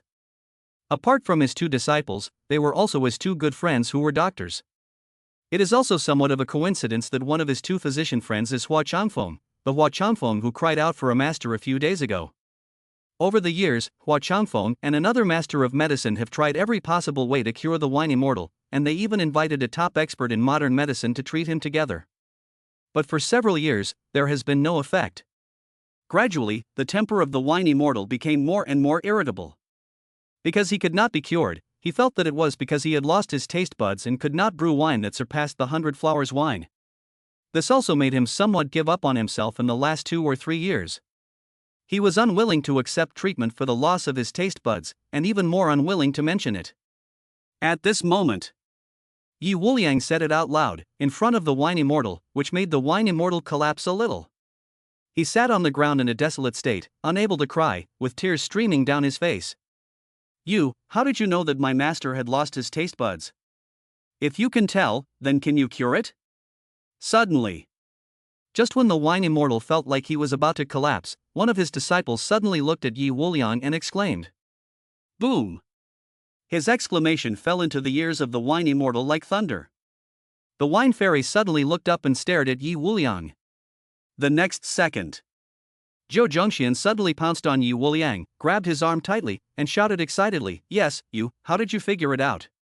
You really saw that I lost my taste buds at a glance? Since you are so powerful, can you also cure me? He yelled excitedly, his neck bulging with veins. At this moment, he was like a drowning man, grasping at a straw for help. Not many people knew that he had lost his taste buds, and they were all people he trusted. He believed that the few people who knew about his loss of taste buds had never revealed it to anyone else, so Yi Wuliang knew that he must have noticed it himself. Since he was so capable of noticing his loss of taste buds at a glance, did that mean that he had a way to cure it? Thinking of this, the wine fairy became even more excited, his breathing became rapid, and the look in his eyes at Yi Wuliang also became hot in an instant. Oh, calm down, calm down. Isn't curing illness just a small problem? Yi Wuliang's face was calm and relaxed, as if he didn't take it too seriously. A small problem? When the wine immortal heard this, his eyes widened even more. He grabbed Yi Wuliang's hand even harder, as if afraid that Yi Wuliang would run away. Can you really cure me? Can you really cure me? You. The wine fairy was so excited that he was almost out of his mind. He was an alcoholic. He loved to drink and make wine in his life. Many years ago, he brewed the 100 Flowers wine, which made him a well-known wine god. However, after the 100 Flowers wine, he never made a wine that surpassed it. He was not willing to accept this. He blamed it all on the loss of his taste buds. For more than 10 years, he has always believed in one truth: if he hadn't lost his taste buds, he could definitely have brewed a wine that was several times better than 100 Flowers, surpassing his own peak and reaching a new peak. Chapter 141, 100 Flower Wine, Nectar of the Gods. At this moment, the excited state of the wine fairy was almost indescribable. This scene, when seen by Shui Woman, left her dumbfounded. Just now, Yi Wuliang suddenly burst in, shouting "old wine man" over and over again, infuriating the wine fairy to the point of wanting to tear his eyes out and almost going crazy. But now the wine immortal is sitting on the ground, clutching Yi Wuliang's hand tightly, as if it were a lifeline. His words are full of excitement and pleading, which leaves Shui Wuling speechless. She could only stare in horror, dumbfounded, at all this. Old man, your illness is just a minor problem, and it's very easy to treat. By the way, Hua Changfeng, to be honest, just a few days ago, that old guy knelt in front of me and begged me to be his master. Yi Wuliang said indifferently. Although Hua Changfeng was annoying when he was a disciple, it did not prevent him from bringing him up now to brag about himself. However, as soon as the words fell, the wine fairy immediately became even more excited. Ah, you are the young master that Hua Changfeng was talking about. The wine fairy exclaimed. Well, what's going on? Have you heard of me? Yi Wuliang was stunned. I know, Hua Changfeng is my good friend. He has been treating me for all these years, but unfortunately, it has no effect. A few days ago, he told me that he had just found a master here and would ask his master to take a look at me. I also came to Donghai City because of his words. Otherwise, I wouldn't have suddenly come here. The wine fairy told the truth. Yi Wuliang's face turned black. Damn it! Hua Changfeng, you old bastard, I don't even know anything yet, and you're already spreading my reputation outside, promising people everywhere that I'll treat them? Next to him. Shui Wuming's eyes widened even more, and he was completely shocked and unable to speak. In Yi Wuliang's conversation with the drunk immortal, it was revealed that Hua Changfeng was Yi Wuliang's apprentice. Hua Changfeng is a recognized medical saint. Although his medical skills are not earth-shattering, and he can't be said to be able to heal the dead and turn flesh and bones into white bones, he is definitely a god-level existence in the world of traditional Chinese medicine. But that master was Yi Wuliang's disciple. The moment she heard the news, Shui Wuming was completely stunned. She looked at Yi Wuliang stupidly, and her eyes became complicated. She felt that Yi Wuliang was full of mystery. Old man, it's no problem to cure you, but the reward. Yi Wuliang said with a smile. That's no problem. You can ask for as much as you want. Just name a price and I'll give it to you. The wine fairy immediately promised without thinking. Oh, we don't want money, we want 100 Flowers wine. Xin Wuyo shouted from the side. Okay, I'll give you the 100 Flower wine. As long as you can cure my taste buds, I can give you the rest of the 100 Flower wine. I have 15 jars of it in stock. If you can cure me, I will give you all but one of the 15 jars that will be auctioned tonight. In addition, I have 100 jars of the next best thing to the 100 Flowers wine, the nectar of the gods, each worth tens of millions of taels, and I am willing to give them all to you. The wine fairy said without hesitation. Yi Wuliang looked at Qin Wuyo. Fat man, your information is not accurate. Didn't you say he only had less than 10 jars of 100 Flowers wine left? How did it become 14 jars? Hey, the more the merrier. Qin Wuyo shouted in a very unpromising manner, with saliva dripping down his mouth like a waterfall. Yi Wuliang glared at him in annoyance. He then looked at the whiny mortal. Okay, then it's settled. Stand up and I'll treat you right now, and you'll have your taste buds back in a minute. Upon hearing this, the whiny mortal trembled violently. 1 minute? You said you could cure me in 1 minute? Really? The whiny mortal was ecstatic, tears pouring down his face like rain, his face beaming with joy, as if he had been reborn. Chapter 142, Your Boss is a Veterinarian? The whiny mortal was ecstatic and in tears. He believed in what Yi Wuliang said. Yi Wuliang was Hua Changfeng's master. Hua Changfeng had told him that he had met this master when he was treating the old general, and he had described how Yi Wuliang's methods were miraculous and how fast he could heal. It was precisely because of this that he subconsciously chose to believe in Yi Wuliang's words. It's a bit too far-fetched to say that it can be cured in a minute, isn't it? My master's taste buds are already an old illness, and even Hua's doctor was at a loss. You actually said it would only take a minute to cure, which is unbelievable. The disciple of the whiny mortal opened his mouth and frowned tightly. He wanted to say that Yi Wuliang was talking nonsense and talking out of turn. But seeing his master's excited expression, he swallowed his words and changed his words from talking nonsense to incredible, making his words sound awkward and not flowing smoothly. Huh, are you questioning my boss's medical skills? Xin Wuyo narrowed his eyes and said indifferently, I'm not bragging, but my boss's medical skills are unparalleled in the world, and there is nothing he can't cure, not to mention treating people. Whether it's a man, a woman, an old person, or a child, even if you catch a tiger or a wolf in the mountains, or a cow or a dog in a farmhouse, my boss can treat them, you know? Xin Wuyo's face was smug, boasting of Yi Wuliang's medical skills without any basis. The disciple of the whiny mortal's face turned black and he gritted his teeth and said, Your boss can cure cows and dogs? Isn't this what a veterinarian should do? Yes, my boss is a veterinarian. How dare you say that? My boss is a great doctor, not a veterinarian. Don't say such things. Xin Wuyo took over the conversation without thinking, but when he realized that he was wrong, he quickly changed his words. The disciple of the whiny mortal's face was black, and his forehead was covered with black lines. Yi Wuliang's face also twitched, and he glared at the fat man. I said, if you can't chat, just shut up. Okay, how did I become a veterinarian who treats cows and dogs? Yi Wuliang was almost driven to death by this guy. Xin Wuyo was suddenly embarrassed. Boss, I was just a little too quick-witted and said something stupid. I'll be more careful in the future. Yi Wuliang. Jiu Zhangxian. Shui Wumeng. The two disciples of the whiny mortal. They all looked at Qin Wuyo in silence. Yi Wuliang took a deep breath and glared at him again, feeling an urge to press the fat man to the ground and beat him to death. Taking a deep breath, he ignored the guy and looked at Shui Wumeng. Hey, dreamer, I'm going to cure the old wine drinker soon. You just watch. I'll show you my invincible medical skills, and you'll see how amazing your husband is. Shui Wumeng, with a surprised expression, couldn't help but frown again after hearing Yi Wuliang's flirtatious words. Qin Wuyo was beside himself with confusion and curiosity, thinking to himself, where did this beautiful sister-in-law come from?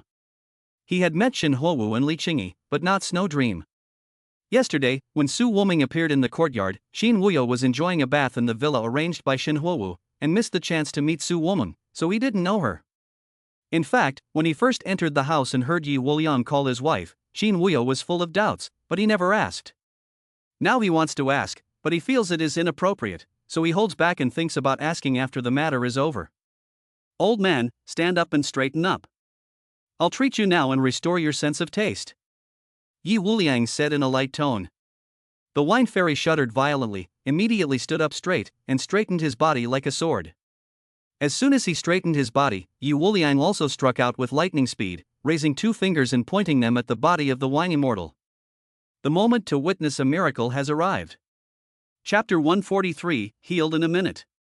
The wine fairy stood up straight, his expression solemn and his eyes full of anticipation. As soon as he stood up, Yi Wuliang struck with lightning speed, using 2 fingers to point at the acupuncture points on the body of the whiny mortal. At the moment of the point, the magnificent and pure qi, like the sea, rushed into the body of the whiny mortal. Guided by Yi Wuliang's terrifying spiritual power, the qi turned into countless thin strands of energy, wandering in the meridians of the whiny mortal's body.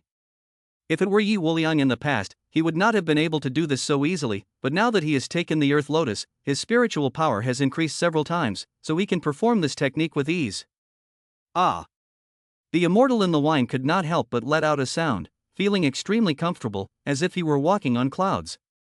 The torrential energy, which had madly ripened his internal meridians, turned into countless streams of warmth, nourishing his body. Finally, these warm currents merged into one, rushing directly into his mind. In an instant, he felt his ears clear and his eyes bright, and his brain was clearer than ever before. Okay, it's over. Yi Wuliang stopped. It's over? Everyone was stunned and looked at him in disbelief. You said 1 minute? You've been treating him for less than 10 seconds, right? You just touched the person with your hand and said you were cured in less than 10 seconds. This is ridiculous, isn't it? Doubtful glances fell on him in an instant. What are you all looking at me for? The treatment is over. He doesn't have any serious illness. He's just an alcoholic who has been drinking for years. His meridians are blocked and his brain nerves have been corroded by alcohol, so he's lost his sense of taste. I have just used my qi to nourish his meridians, unblocking them and repairing the brain nerves at the same time, so his taste buds have now recovered. Yi Wuliang said indifferently, and glanced at Qin Wuyo while he was talking. Qin Wuyo reluctantly took out a pack of spicy strips from his storage ring and reluctantly threw it to the wine fairy. Old man, try the spicy strips. After tasting them, you will know if your taste buds have recovered. The wine fairy was a little dazed. The treatment process was too fast. It was only 10 seconds, far less than the 1 minute Yi Wuliang said. Now that he thought about it, it was pretty far-fetched to be cured in a minute, but it really took 10 seconds to cure, which made him wonder if he had been fooled by the baby. He took a deep breath and trembled as he opened the spicy snack and put it in his mouth. Just as the spicy snack entered his mouth, he briefly tasted it with his mouth, and the long-lost feeling of spicy flavor appeared in his mouth. When he lost his sense of taste, he ate spicy food. If he ate it too much, he felt his lips go numb and swell, but there was no spicy flavor in his mouth, nor did he feel any spicy flavor, and his tongue didn't feel anything either. But now, he can feel the spiciness just by taking a sip. Ah, ah. The wine fairy screamed at the moment he felt the spicy taste. The next second, under everyone's gaze, he put the spicy snack into his mouth like a madman and chewed it. While chewing, he fell to his knees and wept, his cries tearing at his heart and breaking his liver. I can feel the spiciness, I can feel the spiciness, it's so spicy, my tongue is fine, my taste buds have recovered. Heaven has eyes. He shouted wildly. The two disciples of the wine immortal heard this and immediately became ecstatic, kneeling heavily on the ground and crying like a baby. How is this possible? Just a few seconds and the senior master is cured? Shui Wuming's eyes widened, and she was deeply shocked again. She looked at Yi Wuliang in disbelief. She couldn't understand how he could cure Hua Changfeng's problem in just 10 seconds, which Hua Changfeng had been unable to cure for 10 years. Boss, you're amazing. You're my idol. If I were a woman, I would definitely marry you and give you a litter of children. Qin Wuyo gave Yi Wuliang a thumbs up and said seriously, if I were a woman, I would definitely marry you and give you a litter of children. Yi Wuliang was about to make a joke about Shui Wuming, but when he heard Qin Wuyo's words, he almost choked to death on his own saliva. He turned his head and looked at Qin Wuyo's 500+ pounds of fat with horror, his lips trembling wildly and unable to speak. Chapter 144, You're going to give me a child. You fat bastard, if you can't talk, just shut up. How could I possibly like your fat body? Yi Wuliang couldn't help but scold. Boss, you can't discriminate against fat people. Qin Wuyo wailed. Get out. Yi Wuliang said in a bad mood, and then ignored him, leaving Qin Wuyo alone in his sorrow. Dreamer's wife, you've seen my medical skills, aren't you amazed? You even have a slight urge in your heart to marry me immediately and go to the bridal chamber with me. Yi Wuliang couldn't help but laugh wickedly, his expression was very much in need of a beating. Shui Wuming had just begun to change her impression of him, but now seeing him so frivolous, she couldn't help but get angry. But before he could say anything, Yi Wuliang suddenly threw a porcelain bottle at her. My dear wife, there are 3 pills inside. Take one each time your cold symptoms appear. After taking all 3, your cold symptoms will be cured and you will never again have to suffer from the pain of coldness penetrating your bones. Yi Wuliang handed her the item and said lazily. Upon hearing this, Shui Wuming froze in place, looking at him in surprise. What did you say? This is the pill that will cure my cold body? You just gave it to me like that, without any other conditions? She was full of disbelief. Just now, this guy was flirting with her, but in the blink of an eye, he gave her the pill, without any conditions. This really surprised Shui Wuming. The old man with white hair standing behind him had the same expression, unable to believe that Yi Wuliang had given the pill away so easily. He always felt that he was playing a conspiracy. Oh, we're all family. You're going to be my wife sooner or later, and give me children, so I'm giving you the medicine. What's wrong with that? After all, I'm so handsome. So handsome that it's a tragedy, and heaven can't bear it. When you face my handsome face, sooner or later you will love me to death, begging me to give birth to my children. Yi Wuliang laughed with a smug look on his face. Shui Wuming's forehead was covered with black lines, and she was so angry that she wanted to explode in place. She really couldn't understand how someone in this world could be so cheap. Whether Yi Wuliang was really as handsome as he claimed was debatable, but in terms of being cheap, he was really too cheap. Humph. Shui Wuming snorted in a haughty manner. She did not refuse Yi Wuliang's pills, but after putting them away, she said, "Thank you for the pills. I, Shui Wuming, owe you a favor. If you need anything in the future, please feel free to ask. Even if it means risking my life, I will repay you for this favor. But if you want me to fall in love with you, marry you, and give you children, then don't even dream about it. It's impossible, absolutely impossible." Shui Wuming said firmly. "Then we'll see. You'll give me a child sooner or later." Ha ha. Yi Wuliang laughed, still looking carefree, and made Shui Wuming angry. "Doctor, my sense of taste has returned, it really has." The wine fairy finally came to her senses, rushed to Yi Wuliang, grabbed his arm, and looked at him with gratitude in her eyes. "You're just saying nonsense. I've personally done it.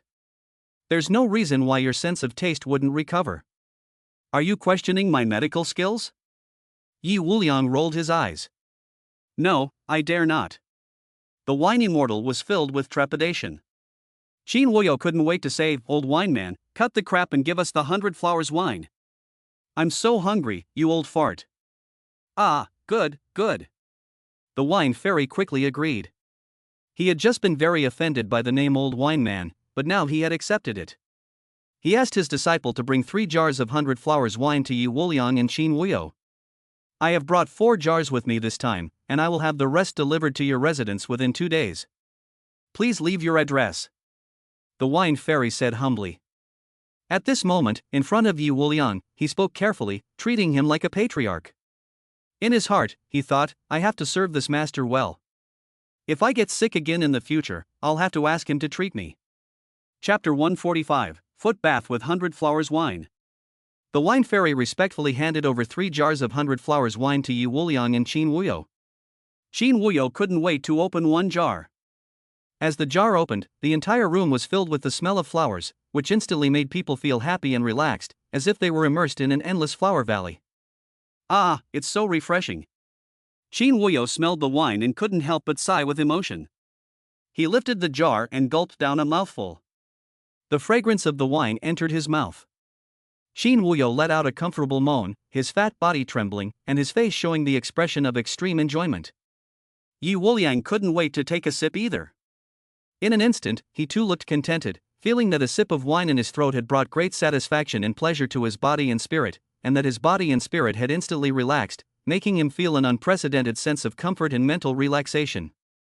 Good wine, Yi Wuliang said in a low voice. "Yes, it really is good wine, really good wine," Chen Wuyo shouted, holding the wine jar and gulping down a few mouthfuls. Yi Wuliang's eyelids twitched, and he quickly hid the 100 flowers wine and put it into the storage ring. "Boss, what are you doing? You're not going to drink it all yourself, are you?" "I haven't had enough." Chen Wuyo was suddenly anxious. "I'll beat you to death. Is this the way to drink such a fine wine? If you drink it like that, you'll finish these jars in a day. I'll keep the 100 flowers wine here for you, and give you a cup every day," Yi Wuliang said indifferently. "Ah, just 1 cup? Boss, you're giving me so little, it's better to just kill me." This is too little. Chen Wuyo wailed, making a sound like a pig being slaughtered. Oh, is 1 cup too little? If that's the case, how about half a cup a day? No, boss. I think 1 cup is fine. A little goes a long way. Good things come to those who wait. You can't drink it all at once. Chen Wuyo quickly covered Yi Wuliang's mouth and revealed a smile that was 10 times uglier than crying. After that, his small eyes quickly turned, and a flash of inspiration came to his mind. Hey, old wine man, this 100 flowers wine should have a taste that is not too different from the imitation. Can the imitation be mass-produced? Let me tell you, my boss is not only good at curing diseases, but also very rich. How about we make a deal? You mass-produce the imitation of 100 flowers wine every year, and my boss will pay you according to the market price. Chen Wuyo said with anticipation. Yi Wuliang frowned. Fat man, I haven't even spoken yet, and you're already making decisions for me? Boss, I'm your younger brother. What's wrong with you buying me alcohol? Am I not your dearest brother? Chen Wuyo showed a cute expression. Seeing his fat face, Yi Wuliang almost threw up. But in the end, he gave in to Chen Wuyo's pleading eyes and looked at the wine fairy. Old wine man, is there a fake version of the 100 flowers wine? Can it be mass-produced? How does it taste? It is possible to mass-produce a fake version of the 100 flowers wine, but it doesn't taste as good as the real thing. However, the overall taste and aftertaste are about 80% of the real thing. But the cost of production is extremely high, costing tens of millions of dollars. If you don't mind, I can provide you with 300 jars every year, and you only need to pay the cost price. The wine fairy looked at Yi Wuliang expectantly. He hoped Yi Wuliang would say yes, so that Yi Wuliang would owe him a favor and would have to ask for help in the future if he got sick. Yes. Yi Wuliang thought about it for a moment and nodded. The wine fairy was ecstatic. Boss, then we can drink the 100 flowers wine as water from now on. Although the imitation product only tastes 80% as good, it probably won't be too bad. By then, Master Fat will not only drink the imitation 100 flowers wine as water, but also use it to soak his feet. Chen Wuyo hugged Yi Wuliang's shoulder and laughed excitedly. Yi Wuliang was once again filled with black lines in his head, and he had the urge to hammer this guy to death. Looking at the faces of the wine fairy and his 2 disciples, they were all black and wanted to hammer the fat man to death. Chapter 146, The Beginning of the Master. The auction has already begun while we were laughing and joking. The immortal in the wine did not attend in person. Tonight's auction was hosted by his disciples. There are as many as 10 fine wines up for auction tonight, and the 100 flowers wine will only appear as the finale. But after tasting the deliciousness of the 100 flowers wine, Yi Wuliang, after the auction began, directly asked Chen Wuyo to bid first, and called out a sky-high price, successfully bringing this jar of 100 flowers wine into his possession. At this point, all the world's 100 flowers wine has already belonged to Yi Wuliang and Chen Wuyo. The auction is over. Yi Wuliang and Chen Wuyo left, ready to return to the city for a rest. As for Snowdream, she left before the auction began. It was a dark night. Yi Wuliang was driving on the road, and Chen Wuyo was sitting in the spacious back seat, happily eating beef jerky and drinking cola. Every now and then, his small eyes would drift to Yi Wuliang's storage ring, and he would swallow his saliva in secret. He thought that although cola was delicious, it was not on the same level as the 100 flowers wine in Yi Wuliang's storage ring. This made him feel that drinking cola was boring all the way. Just as the car was about to leave for the city, suddenly, several cars appeared on the opposite side, blocking the road. At the same time, the cars that had been following them all the way were also lined up, blocking the road behind them. Boss, those guys behind us have been following us all the way. Are they finally going to make a move? Boss, I'll get off the car and take care of them. You don't have to do anything. Hey, boss, can you let me have a sip of the 100 flowers wine later on, since I'm the one who took care of them? Facing this sudden situation, Chen Wuyo and Yi Wuliang were not at all panicked. Chen Wuyo even wiped his mouth while looking at Yi Wuliang with anticipation. When they left, they noticed that there were vehicles following them, but they didn't take it seriously. After all, they were both at the level of the Supreme Primordial, and the other was at the level of the Emperor. They simply didn't care about these dogs and cats following them. Just imagine. On the grassland, a group of small flies are following 2 male lions. Would the male lions care? they wouldn't care at all. If these little flies provoke them, they can just flick their tails and kill them with ease. Forget about the flowers. Get out of the car and see what these flies are planning to do. Yi Wuliang stretched and pushed open the car door to get out. Qin Wuyo opened the door with a sad face. At this moment, people with good breaths were getting off from the cars in front and behind. In particular, in the car behind him, two martial arts masters appeared directly. Although they were only at the initial stage, the fact that they could arrange for two martial arts masters to appear at the same time showed that the forces behind them were also extremely extraordinary. Oh, there are two masters. Boss, no one in Jiangzhou has such a background. It seems that the people who are against us are not from Jiangzhou. Qin Wuyo narrowed his eyes. In Jiangzhou, if there is a martial arts master in the early stages, there would not be four families, but one family that dominates. The appearance of two martial arts masters now can explain that the people who intercepted them are not local forces in Jiangzhou. It is estimated that we have been strong enough to attract their attention by filming the 100 Flowers wine. They should not be coming for us, but for the 100 Flowers wine. Yi Wuliang opened his mouth and immediately stretched lazily, looking at the two martial arts masters.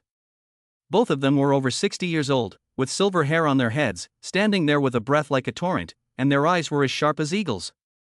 Humph, hand over the 100 Flowers brew and I will spare your lives. The master standing on the left spoke first, his voice cold and indifferent, as if he were a god looking down on two ants. His arrogant attitude immediately made Yi Wuliang and Qin Wuyo extremely unhappy. They both looked at this master with a sneer on their faces. Chapter 147, The Ants are unaware of themselves. This master's opening words showed absolute arrogance and superiority, which made Yi Wuliang and Qin Wuyo very unhappy, very unhappy. Yi Wuliang sneered directly, saying lightly, "Oh, is this because of the 100 Flowers? I'm curious, which family are you from, and how dare you come here so blatantly to rob me?" After Yi Wuliang finished speaking, he stood there unmoving, not the slightest hint of fear. As for Qin Wuyo, he was a bit bored and was leaning against the car yawning, with a half-empty bottle of Coke in his hand, sipping it from time to time. The two masters looked at Yi Wuliang and Qin Wuyo, who were both in such a posture, not showing the slightest fear, but rather looking completely indifferent. Their faces immediately darkened, and their expressions were not good. "Humph, two ignorant children, do you know what realm we are in?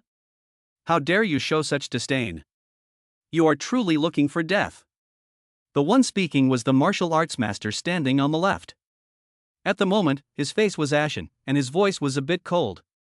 "Oh, so you think being high level is something to be proud of? Believe it or not, I can kill you here without even having to fight." Yi Wuliang spoke, saying that he directly raised his hand and pointed his finger at the other party, his tone full of provocation. "Come on, I'll let you go first. If you can touch my clothes today, I'll give you the 100 Flowers." Upon hearing this, the two masters both showed signs of anger. "Fine, since you're looking for death, I don't need to be polite with you.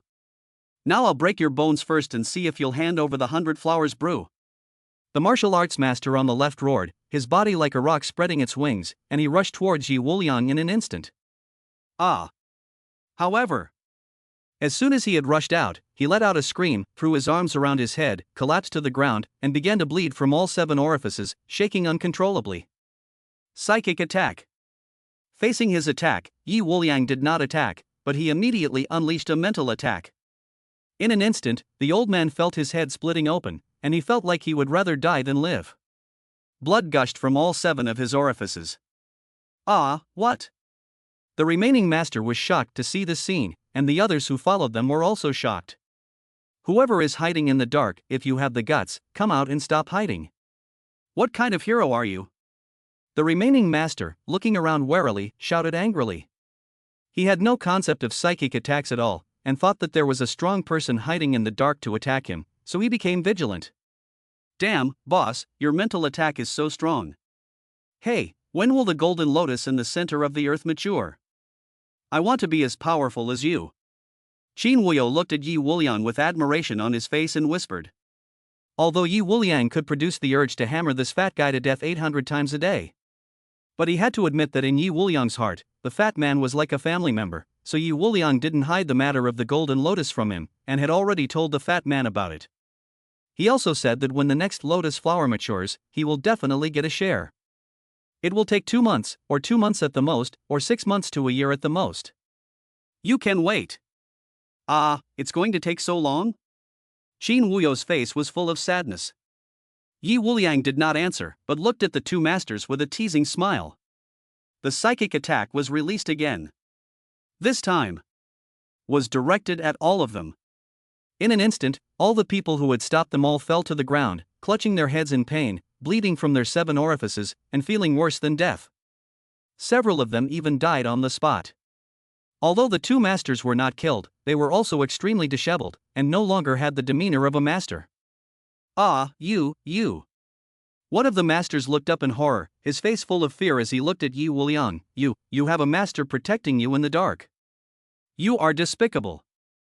You are despicable. You let someone attack us in the dark.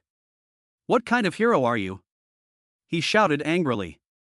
Yi Wuliang couldn't help but laugh mockingly at this, looking at the other party with contempt. I say you're sick. What kind of hero are you to talk to me like that? You're all here to surround and attack the two of us, the fat guy and I, and you're trying to rob us of the 100 flowers wine. You're all so despicable, and you're saying that I'm not a man of honor. Have you been hit in the head with cement or have you gone crazy? Chapter 148 Xiao Wushu. Yi Wuliang's taunts made the two masters blush and they were speechless. As for the fact that they felt that someone was protecting Yi Wuliang in the dark, Yi Wuliang didn't bother to explain. Boss, why are we wasting time talking to them? Just kill them. Qin Wuyo shouted, I'm so depressed that I can't drink the 100 flowers wine, but I don't dare to show off in front of Yi Wuliang. Now I can vent my anger on these people. No hurry, no hurry.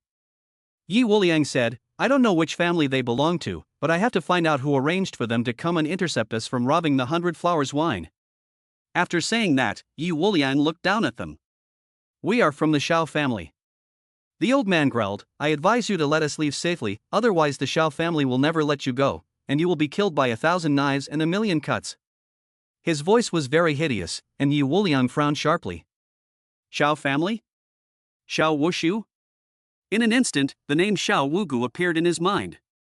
When he met Shen Yi before, Shen Yi mentioned one thing, that is, Xiao Wu, the successor of the Xiao family, has coveted Xinhua Wu for a long time and asked Yi Wuliang to pay attention. At the time, Yi Wuliang said that if Xiao Wugu really dared to think about Xinhua Wu, he would beat him to death. After the old man called out that he was from the Xiao family tonight, Yi Wuliang immediately thought of Xiao Wugu. Do you know Xiao Wugu? The Xiao family you mentioned is related to Xiao Wugu? Yi Wuliang frowned tightly and asked in a deep voice. Humph, you little brat, how dare you call my young master's name? You little brat, Xiao Wuji is the heir to my Xiao family, what are you, and how dare you call his name? The old man shouted coldly. Yi Wuliang looked at him like he was an idiot when he heard this.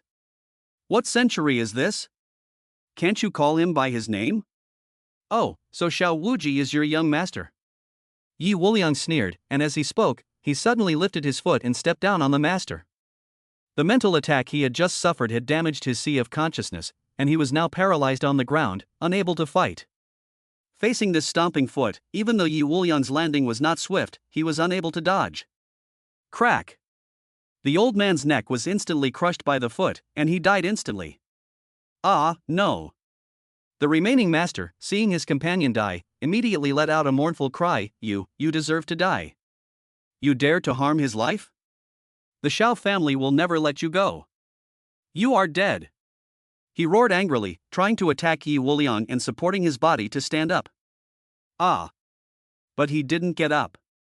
Yi Wuliang's spiritual attack cut into his sea of consciousness like a sword. He immediately let out a piercing scream that tore through the night, and blood gushed from his mouth, and he passed out. Even though he was not dead yet. But he was already unable to wake up and was destined to become a vegetable. At this moment, the remaining members of the Xiao family all looked at Yi Wuliang with horror.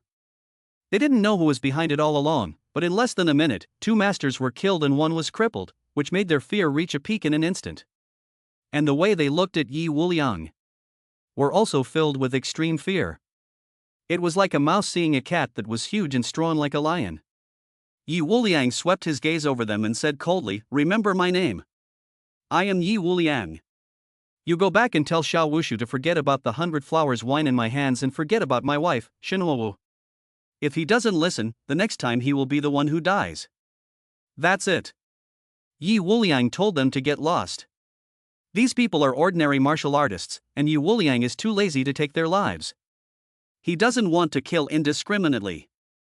They all clenched their fists, started their cars, and in an instant, the black cars fled like wild dogs under the night sky, afraid that if they drove a little slower, they would be left here forever. Boss, who is Xiao Wuji? We are both from the same generation, so it's fate. Xin Wuyo laughed. Xiao Wugu is just a big idiot. When I have the time, I'll go and kill him. Yi Wuliang said coldly. If Xiao Wuji really dares to come after him again, or if he remembers Shen Huowu and does something to anger Yi Wuliang will not let him off lightly. Chapter 149, The Disciple Greets You. It was late at night, and Yi Wuliang returned to the courtyard of the village in the city, while Qin Wuyo returned to the villa. Before leaving, Qin Wuyo shamelessly clung to Yi Wuliang, saying that he would take half a jar of 100 flowers wine, humming a little song and leaving happily.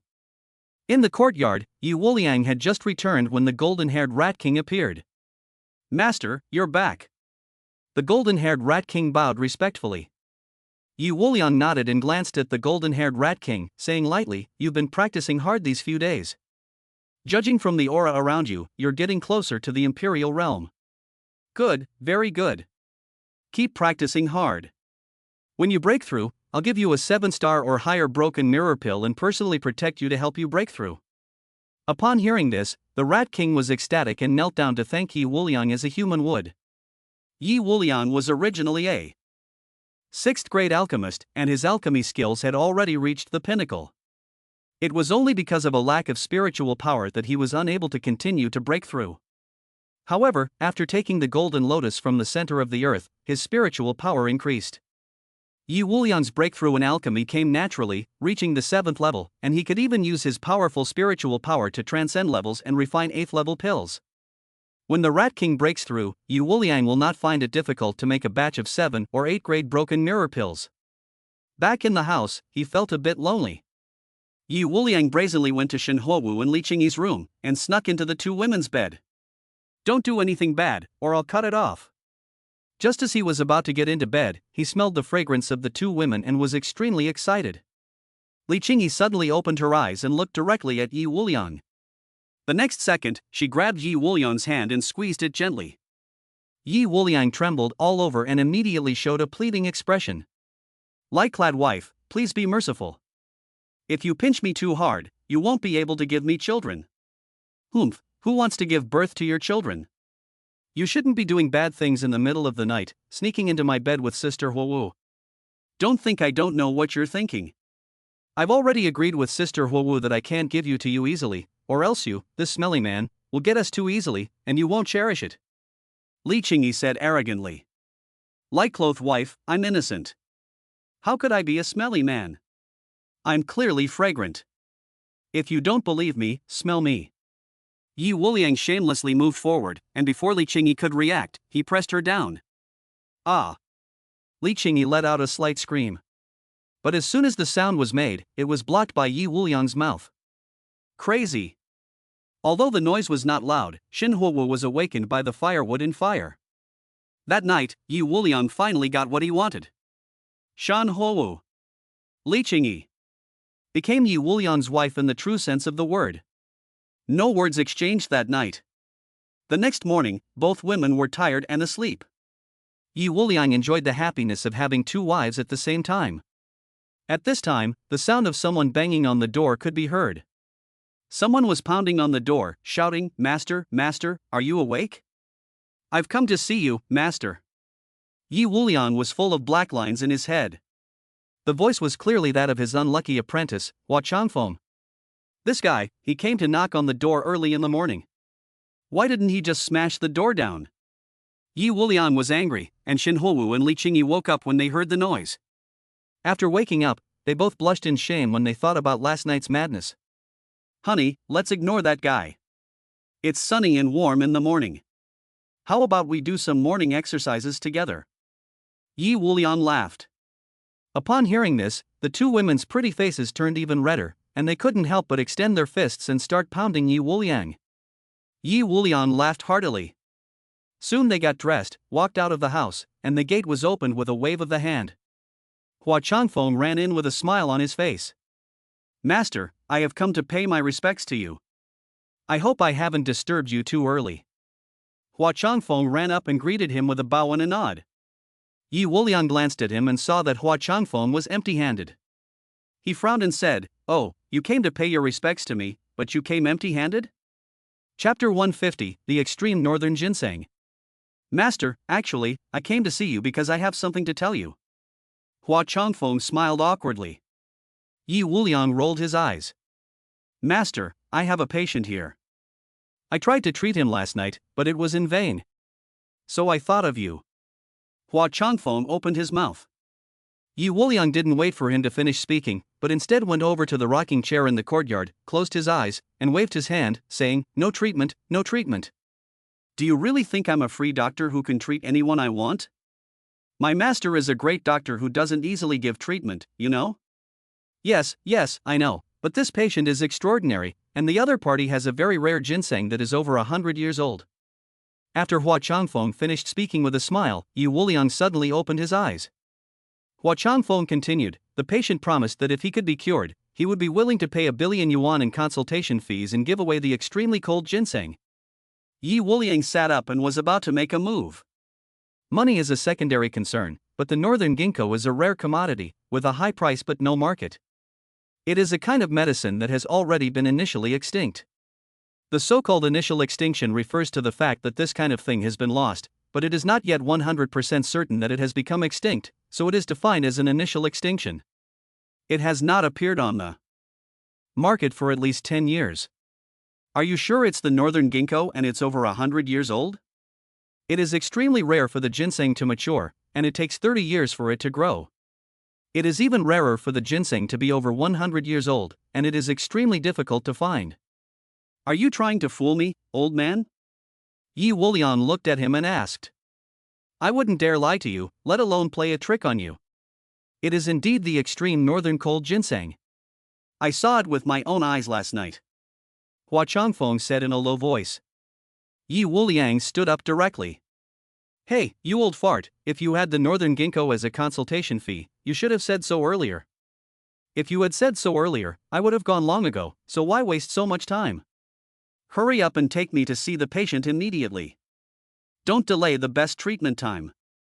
Yi Wuliang's attitude changed 180 degrees on the spot. Li Qingyi and Shen Huowu came out of the room. They were curious to see how Yi Wuliang's attitude changed so quickly after hearing about the extreme northern ginseng. What was so mysterious about it that it could make him so interested? What is this extreme cold ginseng? Is it ginseng? From the look on your face, it seems like it's very precious. Li Qingyi couldn't help but ask. Good morning, two of my teachers. Hua Changfeng immediately bowed to them when he saw them coming out. Li Qingyi nodded calmly, her expression light and relaxed, while Shen Huowu was a little nervous. After all, this was the president of the Chinese Medicine Association, the recognized medical saint of China. Even her own father had to treat him with courtesy when they met, but now he was in front of her, calling her master with such respect, which made her a little nervous. Dear, what exactly is the extreme northern ginseng? You haven't said yet. Tell me quickly. Li Qingyi came up to Yi Wuliang and asked coquettishly. She was purely curious, and had no other thoughts. Yi Wuliang took a deep breath and said lightly, the extreme cold ginseng is a treasure of inestimable value. According to ancient methods, it can produce innate coldness in the body. This innate coldness, nourished and slightly cultivated, can kill a king-level strongman like killing a chicken. If it is nourished properly and enters the room, then this innate coldness is a terrifying killing aura, with a tenfold greater power. At the end of his speech, Yi Wuliang let out a low cry, his eyes shining with light. His true qi is extremely strong in yang, and his innate coldness is extremely yin and cold. If he can master his innate coldness and combine ice and fire, his combat power will be raised to another level, making him even more powerful and invincible. Chapter 151, Innate Coldness. Ah, is the innate coldness that powerful? But if it is so powerful, why doesn't the person who possesses this innate cold ginseng use it himself? Li Qingyi exclaimed in surprise, and at the same time, she looked puzzled. Yi Wuliang said that very few people knew that the northernmost cold ginseng had such an effect, and even if they knew how to use it, the method of refining it had long been lost. In addition, even if you know how to refine it, the process is extremely dangerous, with a 1 in 9 chance of survival, and less than half a chance of success. Upon hearing this, Li Qingyi and Shen Huowu both exclaimed in alarm and looked at him with concern. Don't worry, wife. I happen to know the method of refining, and with my current realm, refining the innate cold ginseng is as simple as eating and drinking, and the risk factor is completely zero. Yi Wuliang laughed. Next to him, Hua Changfeng was shocked and his eyes were staring at his pockets. Just now Yi Wuliang said that the northernmost cold ginseng can cause innate coldness in the body of cultivators, and as long as they practice a little, they can kill a king-level cultivator like slaughtering a chicken. This is true and it stunned him. He knew that the extremely cold ginseng was precious and could be used in medicine and alchemy, but he really didn't know that the extremely cold ginseng had such miraculous effects. This really refreshed his understanding. Okay, don't delay, take me to see the patient immediately. Yi Wuliang said in a low voice. His heart was vaguely excited, and he couldn't wait to bring back the extreme northern cold ginseng. Yes, I will take you there right away. Hua Changfeng hurriedly agreed. After Yi Wuliang asked him for the specific address, he asked him to lead the way and contact Qin Wuyo at the same time, asking him to rush over and meet him. 1 hour later, Yi Wuliang and Hua Changfeng arrived at a luxury villa area. This patient was not a native of Jiangzhou City, but knew that Hua Changfeng had recently been in Jiangzhou and had come to seek medical treatment, temporarily living here. After Yi Wuliang arrived, Qin Wuyo had arrived a while ago and was now lying in the security room in front of the villa area, fast asleep. The villa that Shen Huowu arranged for him is very close to here, about 1,000 meters away, so after Yi Wuliang called him, he came over in less than 2 minutes. He was bored waiting here, so he broke into the security room and fell asleep. The security guards here thought that someone was looking for trouble and immediately became very nervous. But they were no match for the fat guy, who rubbed them on the ground. Plus, after the fat guy barged in, he just lay there snoring, and didn't do anything out of the ordinary, so the guards just turned a blind eye and let him sleep here. Hey, wake up, fatty. After Yi Wuliang arrived, he entered the security room and looked at Qin Wuyo, who was sleeping soundly, with a depressed look on his face. He patted him on the face and shouted. However, Qin Wuyo was sleeping so soundly that Yi Wuliang couldn't wake him up no matter how hard he shouted. Fat man, get up and drink the 100-flower wine. In desperation, Yi Wuliang could only resort to his killing move. Before he could finish speaking, Qin Wuyo, who was sleeping like a dead pig, suddenly opened his eyes and jumped up. His eyes were wide and round. Where is the 100 flowers wine? Hurry, hurry, give it to me. He shouted, and his saliva flowed like a waterfall. Yi Wuliang was dumbfounded. Boss, you're here? Qin Wuyo noticed Yi Wuliang next to him. Boss, I just had a dream, and someone was calling me to drink 100 flowers wine. Yes, you were dreaming. Yi Wuliang said indifferently, but now the dream is over. Let's go in and treat people. After saying that, he turned and left. Qin Wuyo was a little confused, but he subconsciously followed, but he always felt that something was wrong. Boss, why are we here? You just said on the phone that you were going to treat someone. Who are you treating? Can you do it yourself? Qin Wuyo yawned and followed Yi Wuliang. After he finished speaking, he glanced at Hua Changfeng. Boss, who is this old man? What's his name, where does he live? I think he's looking at you with the wrong kind of eyes. Is he after your 100-flower wine? Boss, you must have already been targeted. It's not safe to keep the 100-flower wine at your place. Why don't you temporarily transfer it to my place to store it? It's safer that way. The fat guy followed behind, chattering away. Yi Wuliang was full of dark lines on his forehead, and he was too lazy to expose his little scheme. Chapter 152. I know, I'm very handsome. Very soon, they entered a villa under the leadership of Hua Changfeng, and someone was already waiting inside. Hua Xingyi, you finally arrived. You said you wanted to invite your master over. May I ask if your master has agreed to come? Just as he entered the villa, a woman with a mature aura immediately came up to greet him, her face full of anticipation. Seeing this mature and charming woman, Yi Wuliang and Qin Wuyo swallowed their saliva. Hua Changfeng said with a smile, my master is right here. He pointed to Yi Wuliang and introduced him with great pride. This is my master, the famous Dr. Yi Wuliang. He will treat your husband today, and he will surely be able to cure him with his miraculous hands. As soon as he said this, the beautiful woman, who exuded a mature charm, looked forward with anticipation. She looked in the direction he was pointing, and when she saw that Hua Changfeng was pointing at Yi Wuliang, her expression suddenly froze, and she stood there in a daze. The woman froze for a few seconds, then looked at Hua Changfeng with embarrassment. Dr. Hua, you really know how to joke. How could this young man be your master? When she first entered the door, she was so focused on Hua Changfeng that she didn't notice Yi Wuliang and Qin Wuyo, who were both very solid. It wasn't until after Hua Changfeng introduced Yi Wuliang that she looked over. But when she saw Yi Wuliang's young face, she was dumbfounded. Last night, Hua Changfeng treated her husband here until the early morning, and finally said that there was nothing he could do. When the family was desperate, Hua Changfeng said that he actually had a master who was far more skilled than him, and that if his master was willing to help, he could cure the illness. After hearing this, they were ecstatic. In their minds, Hua Changfeng was already over 70 years old, and his master would have to be at least 90 years old, a kind of old man with gray hair and a hunched back.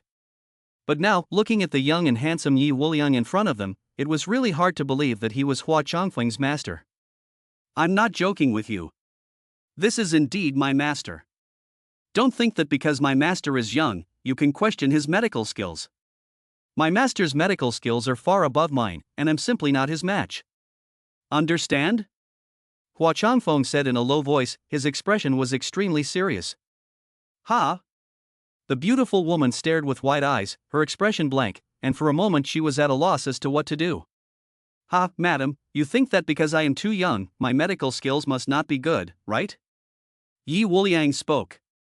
He smiled, with a look of a wise man. The beautiful woman didn't know how to speak, just staring at him blankly. Madam, as the saying goes, you can't judge a book by its cover, and you can't measure the ocean with a pint pot. I know I'm handsome, with a noble bearing, a sword-shaped brow and starry eyes, and an extraordinary temperament. With a face like mine, there's no way people can associate me with a great doctor. Yi Wuliang spoke again, his face full of narcissism. Cough cough, boss, stop bullshitting. If you keep talking like that, I'm going to think you're a big liar. Qin Wuyo couldn't help but remind him. Hey, how am I a big liar? It's not my fault that I'm handsome. Yi Wuliang had a sad expression. The beautiful woman couldn't help but frown. At this moment, she not only suspected Yi Wuliang of being a charlatan, but also suspected that the Hua Changfeng who brought him here was an impostor. She really couldn't figure out why Hua Changfeng would bring such a guy here. Master, why don't we first take a look at the patient? Hua Changfeng also felt embarrassed and quickly changed the subject to treatment. Well, okay, take me to see the patient. Yi Wuliang said. Chapter 153. You, not sick. The beautiful woman took a deep breath and made a gesture of invitation. Although she was somewhat suspicious, it was no harm to let him see her husband since he was already here. Soon they arrived in the backyard. A middle-aged man in the backyard of the villa was slowly playing Tai Chi. His movements were smooth and flowing, and every move was extraordinary. But Yi Wuliang only glanced at him and didn't look at him anymore, because he could tell at a glance that this Tai Chi was just a show, the kind you see in the square. It looked aesthetically pleasing, but in reality it was completely ineffective, and it didn't even have much of an effect on strengthening the body. This person is the patient who needs treatment, Wan Chenglong. Wan Jia did maritime trade, and when he came, Hua Changfeng had already introduced his situation, saying that the extremely cold ginseng was found by chance on an island near the North Pole. On this trip, Yi Wuliang not only wanted to treat him, but also wanted to ask about the location of the island, thinking that he might try his luck in the future and see if he could find another polar ginseng. At this time, Wan Chenglong also saw Hua Changfeng bring someone over, and immediately stopped his movements and walked over. The beautiful woman walked up to him and whispered something in his ear. After she finished speaking, Wan Chenglong looked up at Yi Wuliang, his brows slightly furrowed, and a hint of doubt flashed in his eyes. This. Wan Chenglong muttered, took a deep breath, and then came over after adjusting his expression. Dr. Hua. He bowed to Hua Xingyi, showing great respect. After greeting him, he looked at Yi Wuliang and bowed slightly, a little embarrassed. Young friend, are you Hua Xingyi's master? He asked with some uncertainty, his expression rather complicated. Yes, it's me. Yi Wuliang nodded. Wan Chenglong's expression immediately turned sour. Hey, don't think that just because my master is young, you can doubt his medical skills. Wan Shenglong, my master's medical skills are more than enough to treat your illness. Hua Changfeng immediately shouted. Yi Wuliang waved his hand dismissively. It's fine, it's fine. I'm so handsome, it's normal for them to doubt my medical skills. After saying that, he looked at Wan Shenglong with a smirk. I want to take a look at the northern ginseng first. Is that okay? Upon hearing this, Wan Shenglong frowned slightly. You haven't even treated me yet, and you haven't even asked me about my specific condition, and you want to see the northern cold ginseng first? This is a bit inappropriate. He originally doubted whether Yi Wuliang really had excellent medical skills, thinking that he was too young to be reliable. If it weren't for Hua Changfeng being here, he wouldn't have been so polite to Yi Wuliang out of respect for Hua Changfeng. But now, Yi Wuliang hasn't even treated him, and he's asking for payment first, without even asking him about his condition. This makes Wan Shenglong feel extremely uncomfortable, and his face looks even worse. My friend, you can look at the ginseng, but first you have to treat me. Wan Shenglong took a deep breath and said in a low voice. What the hell, you're not even sick, what do you want me to treat you for? Yi Wuliang said without looking up. Upon hearing this, everyone present was stunned. Hua Changfeng was also stunned, and after a brief moment of shock, Wan Shenglong's face completely turned ugly. He slammed his hand on the table and looked at Yi Wuliang angrily. You really are an unreliable quack. I have suffered for half a year, tortured to the point of death, and you say I'm not sick? Kid, you're being so brazen in your deception, that's too much. He spoke angrily, his forehead veins bulging, and then looked at Hua Changfeng. Hua doctor, have I offended you in some way? Why did you bring such a person here to humiliate me? He was furious, and a raging fire of anger burned in his heart. Master, are you sure he's not sick? He's very sick. How could he not be sick? Hua Changfeng looked at Yi Wuliang with a desperate look on his face and said in a low voice. Chapter 154, Doing Good Deeds. At this moment, Wan Shenglong was furious, staring at Yi Wuliang with burning eyes. If Hua Changfeng wasn't still here, Wan Shenglong would have already lost his temper and torn his face off. Hua Changfeng also felt a bit inadequate. Wan Shenglong was indeed suffering from severe illness, and it was not an exaggeration to say that he would rather be dead than alive. Even he had diagnosed that Wan Shenglong had no less than 10 major and minor problems. But now Yi Wuliang is saying that he is not sick, which is really unreasonable. You're really strange. I said you're not sick, but you're not happy. Instead, you're turning your back on me. Do you have to be told that you're sick and dying before you'll be happy? Yi Wuliang rolled his eyes and said with a playful look on his face. Wan Shenglong's face darkened, and his expression became even more unpleasant. I have nightmares every day, and the fear in my dreams is as real as it gets. I wake up in a cold sweat, feeling like I'm dying. Every time I wake up in a cold sweat, my bones ache as if they'd been broken. I've been suffering from this for more than half a year, and it's almost driving me crazy. Now, you sit here and say I'm not sick. Oof. Do you think I'll believe you? Wan Shenglong gritted his teeth. Hua Changfeng took a deep breath and said in a low voice, Master, he really is sick. There are more than 10 different diagnoses for his various symptoms. The only problem is that I don't understand why he has nightmares every day and wakes up with broken bones. This is the root of the problem. He was reminding Yi Wuliang, and he also wanted to stop him from talking nonsense and making up stories. However, after listening to this, Yi Wuliang shook his head and said, Who says that if you don't feel well, you must be sick? Can't it be for another reason? When he heard this, Hua Changfeng was a little taken aback, but then he suddenly realized what it meant, and said with wide eyes, Master, you mean he? He is indeed not sick, but he just suffered the consequences of his evil deeds when he was young. Judging from his appearance, this person abandoned his wife and children, betrayed his friends, and did everything for profit, no matter what the means. He did too much evil when he was young, and his sins haunted him. That's why he had nightmares every night, and after waking up, he felt as if his bones were broken and he was in severe pain. Yi Wuliang said slowly. After he finished speaking, he looked up and looked at Wan Shenglong with lightning-fast eyes. Wan Shenglong, if I'm not mistaken, this is not your original wife, right? You two had 2 children, but they died at birth. Am I right? As soon as he said this, Wan Shenglong's angry face suddenly showed a look of horror. He suddenly widened his eyes and looked at Yi Wuliang in horror, exclaiming, how do you know all this? Who told you all this? Does anyone need to tell me? The first thing I saw when I came in was your sins. I don't need anyone to tell me anything. I can see it myself. Yi Wuliang stretched and crossed his legs, saying, Wan Shanglong, think back carefully. The nightmares and the excruciating pain after waking up with broken bones have not appeared for the past 6 months. But back then, the nightmares weren't as real as they are now, and after waking up, I just felt weak and had a sore back and waist, not broken bones. It's just that it's suddenly intensified in the last 6 months. Think about it carefully. Is that it? Upon hearing this, Wan Shanglong frowned tightly and tried to recall it. After a long time, he opened his mouth in shock. It seems that you said it like this. How did you know all this? Did you calculate it all? So according to you, I'm being punished, not sick? If so, how should I treat it? Wan Shanglong stammered. Yi Wuliang yawned and said lightly, your illness is, to put it bluntly, retribution. To put it nicely, it is called being plagued by evil spirits.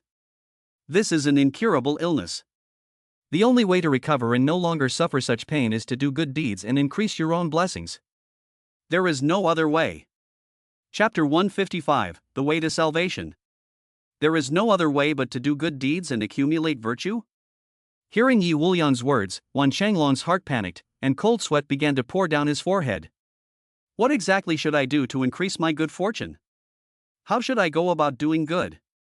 Wan Shanglong asked. It's very simple. Donate half of your family's wealth, and you'll be guaranteed to recover your health tomorrow and live a long life. Of course, in the future, you must find the people you betrayed and atone for your sins. Yi Wuliang said. Upon hearing this, Wan Shanglong's face turned green. Donate half of his fortune? Now his net worth is over 30 billion yuan. If he were to donate half of that, wouldn't that be 15 billion yuan? What's more, his wealth is all in assets, not cash flow. If he suddenly takes half of it out to donate, the capital chain will break, and the company's business will inevitably have problems, and it will definitely go bankrupt. As soon as the company goes bankrupt, he will be heavily in debt and the rich will become penniless. Wan Shanglong's face turned pale, and he smiled wryly, Mr. Yi, this is not realistic to donate half of my assets. My money is all in the company and in the project, and it is simply impossible to withdraw it. Even if I could withdraw it, I couldn't withdraw half of it. I would have to sell all the company's shares to come up with half of my net worth in cash. If that's the case, then my company will go bankrupt. If the company goes bankrupt, I won't be able to pay all the penalties, and I won't be able to pay off my debts. At that time, I might as well just die. Mr. Yi, is there a way to ease the situation? Wan Shanglong's smile was extremely bitter, and he nodded and bowed when he spoke. Unconsciously, he had become extremely respectful to Yi Wuliang. Oh, if you want a way to ease things, there is one. Show me the extremely cold ginseng first. This. Wan Shanglong looked embarrassed. What, are you afraid that I'll take your extreme cold ginseng? Yi Wuliang sneered and said, to be honest, I don't even bother to rob people of their things. And to be honest, if I wanted to rob you, you couldn't stop me. He then pointed his fingers like swords and slashed them at the ground. The ground trembled as if there had been an earthquake.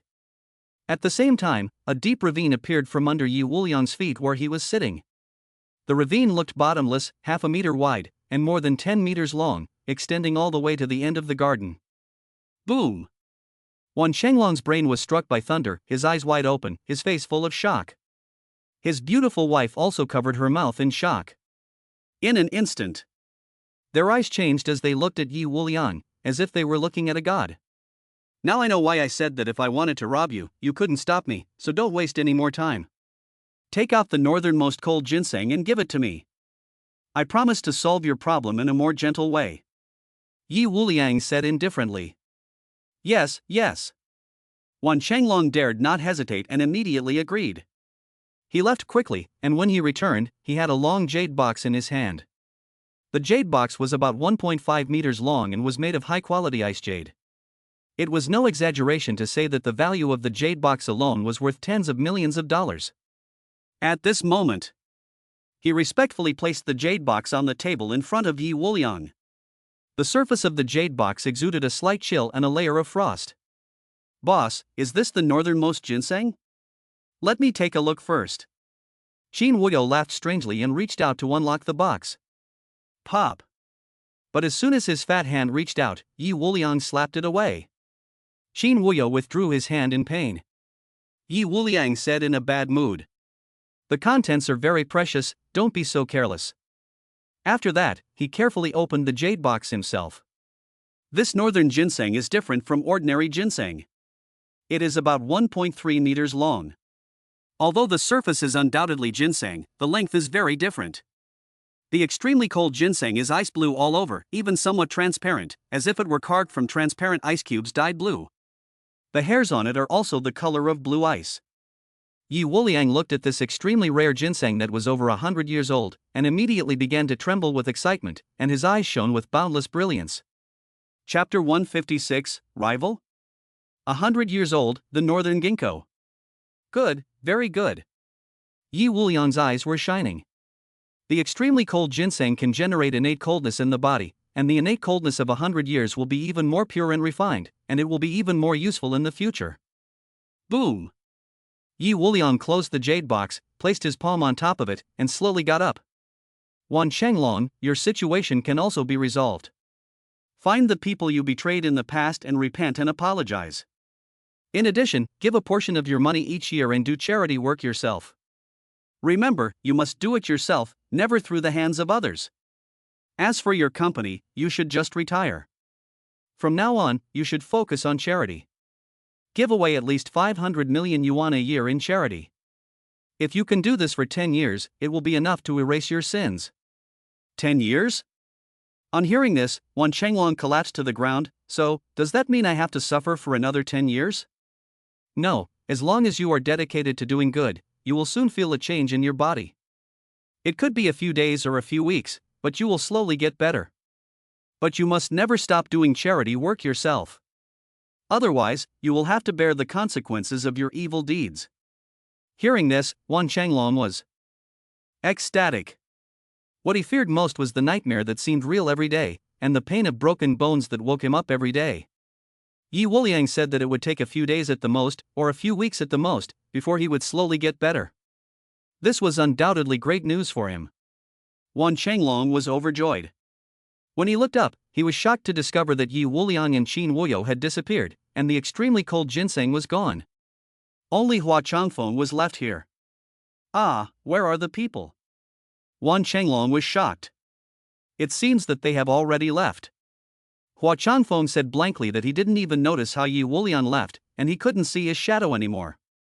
Wan Chenglong's face was very pale, and his face was full of worry. Hua Changfeng saw his worry and smiled. Wan Chenglong, you can just do as my master says. I, Hua Changfeng, guarantee you with my reputation that if my master's method doesn't work after a period of time, I, Hua Changfeng, will compensate you for your losses. Hua Changfeng promised. Wan Chenglong was relieved. The other side. Yi Wuliang did not put the extreme northern ginseng into the storage ring, but instead held it in his left hand. He walked out of the villa area with Qin Wuyo, who was full of excitement, and his face was full of happy expressions. At this moment, Yi Wuliang was very emotional, feeling that this time he had really made the right choice in coming down the mountain, not to mention meeting these wives, allowing him to completely say goodbye to his identity as a virgin. In addition, he has also received treasures one after another. He has just received the Jizan guiding vessel, and today he has received the extreme northern cold ginseng. This makes Yi Wuliang feel that his luck is really too good. It is simply good luck that defies the heavens. Ding ling ling. Just when Yi Wuliang was in a good mood, his phone suddenly rang. It was Li Qingyi calling. Yi Wuliang's face lit up with joy and he immediately answered the call. Ha, light clothes wife, you're calling me now, do you miss your husband? Wait a minute, I'll go to the company to find you in Huowu, and I'll treat you well. Yi Wuliang laughed heartily, and when he spoke, the crazy moments from last night involuntarily came to mind, and he laughed even more happily. Hey, dear, you can laugh as much as you want, but you won't be laughing for long. Li Qingyi said slowly with a stretch. Ha? Yi Wuliang was a little confused and didn't understand Li Qingyi's meaning. Wuliang, you'd better come to the company soon. If you don't come soon, there will be big trouble. Now, Sister Huowu's suitors are already blocking the company building. You'd better come and deal with it. Li Qingyi's words contained a hint of schadenfreude. Chapter 157, A Two-Pronged Strategy. Rival? Yi Wuliang, who was holding a northern ginseng and feeling very happy, was a little confused at the moment. What rivals? What kind of rival? Why would there be a rival in the first place? Who dares to compete with me for a woman? Yi Wuliang couldn't help but curse. It is said that Sister Huowu's classmate in college was called Wang Ziyan. He had pursued Sister Huowu for 2 years before, but he was too fickle-minded, always surrounded by various birds and butterflies, and changing girlfriends every day, so Sister Huowu always hated him. He has been abroad for the past 2 years, and he has just returned to China recently and is now coming back to continue to harass Huowu. Li Qingyi told Yi Wuliang the truth. Prince Un? Yi Wuliang snorted, thinking to himself, how dare you covet my Huowu? I'll beat you into a bastard and then kick you out. The phone hung up, and Yi Wuliang, with Qin Wuyo, headed toward the Shen Group. At this moment, in front of the Shen Group building, Wang Ziyan had 9,999 roses arranged into a heart-shaped and 1314 flower sea, while he sat in a supercar, looking relaxed and carefree. After all this was arranged, Prince Un got out of the car, took out his cell phone and sent a message to Shen Huowu. The content was simple. He told Shen Huowu that he was going to propose to her today, and that he had invited reporters from various news media to come and witness and report on it all. Upstairs. After reading the message, Shen Huowu was furious and her beautiful face showed signs of anger. This Prince Un is too much. He is obviously trying to make a big deal of this, making it known to everyone. She is forcing me to be with him. Shen Huowu said angrily, her face was extremely ugly. The situation is that no matter if Shen Huowu shows up or not, Prince Un will continue to hype the matter up with the news media, making it a topic of conversation for the public. Even if Shen Huowu doesn't show up, as long as the incident is hyped up by Prince Un, it will have an impact on the Shen Group. In Shen Huowu's view, Prince Un was threatening her and forcing her to agree to him. Sister Huowu, don't be angry. This Prince Un is just a clown. Relax, someone will take care of him, and it won't get out of hand. You don't need to worry about anything. Li Qingyi came in to comfort her. Hearing Li Qingyi's words, Shen Huowu frowned slightly. Qingyi, did you tell him? Yes, should I hide it? We are already his women. Is there a problem with letting our own men handle things? Li Qingyi said indifferently, while Shen Huowu was smiling wryly. Originally, she didn't want Yi Wuliang to step in, but now it seems that she can't handle Prince Un herself, so she can only rely on Yi Wuliang. Downstairs. Prince Un looked at his watch. In 10 minutes, if Shen Huowu doesn't show up, then he will have the reporters from various news media start a live broadcast, and he will also start proposing to her. In fact, he was indeed forcing Shen Huowu. If Shen Huowu shows up and agrees to be his girlfriend, then everything will be fine. But if Shen Huowu doesn't show up, then Wang Ziyan will hype up the situation and make a big deal out of it, so that he can profit from it. He had just set up a company with his family's money, and now it was the era of traffic. Prince Un didn't mind using the traffic to make himself an internet celebrity and promote his company. I have to say, this guy's strategy is really killing two birds with one stone, and he will not lose out either way. Oh, it's so lively. Look at these flowers, they're so beautiful. And they're all roses. Romantic. Really fucking romantic. Suddenly, when Prince Un looked at the time, a voice rang in his ear. Prince Un turned around and saw two people in front of the heart-shaped flower sea and the 1314 roses that he had arranged for the workers. One of the two was tall and handsome, while the other was fat and had hundreds of pounds of fat on his body. Yes, the two people who appeared were Yi Wuliang and Qin Wuyo, who had rushed over after hearing the news. Chapter 158, Destroy the Scene. Yi Wuliang and Qin Wuyo appeared in front of the flowers, admiring them. Qin Wuyo casually grabbed a handful of flowers, and held them up to his nose to smell them. This scene made Prince Un instantly furious. You fat bastard, you dare to ruin my carefully arranged rose scene with a handful of flowers. Hey, who are you calling a fat man? I just picked up a handful of petals, so why are you cursing me like that? Qin Wuyo did not show any weakness, and said, I'm going to lift my foot and step on that huge heart-shaped flower field. Boom! His powerful kick sent the sea of flowers tumbling, and Qin Wuyo jumped up and stamped the flowers under his feet. The powerful impact scattered the flowers, and the heart-shaped sea of flowers was ruined. Princeton was already angry. This scene made him instantly red-eyed. In an instant, his anger was so great that the flames in his eyes almost burst out. "You fat bastard, you're looking for death!" Princeton roared. As he roared, the bodyguards who were following him rushed out and looked at Qin Wuyo with anger. They would rush up as soon as Princeton said so. But before Princeton could give the order, Yi Wuliang spoke up. "Fatty, you've gone too far. What do you mean by destroying the scene that someone else set up?" As he spoke, Yi Wuliang stepped forward, as if preparing to go over and lecture Qin Wuyo, but as he took a step, he stumbled and almost fell, and his feet accidentally kicked over the two numbers 13-14 in front of the flowers. He and Qin Wuyo sang in unison and destroyed the scene that Princeton had carefully arranged. This I didn't mean to do it, Master Wang, I really didn't mean to do it. I said I accidentally kicked your flowers. Do you believe me?" Yi Wuliang looked at Princeton and said with a face full of embarrassment. Princeton didn't say anything. But his fists were clenched tightly, and the anger that spewed from his eyes seemed to be able to burn everything. He is not a fool, how can he not see that these two people who suddenly appeared are deliberately destroying the scene? Princeton squinted his eyes, and murderous intent welled up in his eyes. Don't act anymore, just tell me directly who arranged for you to come. My carefully arranged proposal scene was ruined by you. I will lay it down here today. I don't care who you are or who arranged for you to come. If you dare to ruin the scene I arranged, you will not have a good ending. Even if I don't kill you, I will make you pay a price that you will never forget." His words were cold and ruthless, like ice. A marriage proposal. Is this the scene of your marriage proposal? Yi Wuliang seemed to have not heard Princeton's threat, and with a very exaggerated expression, he said, "Young Master Wang, to whom are you proposing? Can you tell me?" Shin Huowu, the CEO of the Shin Group, is my wife. Are you proposing to someone from her company? Tell me who it is, and I can ask my wife Huowu to cooperate with you.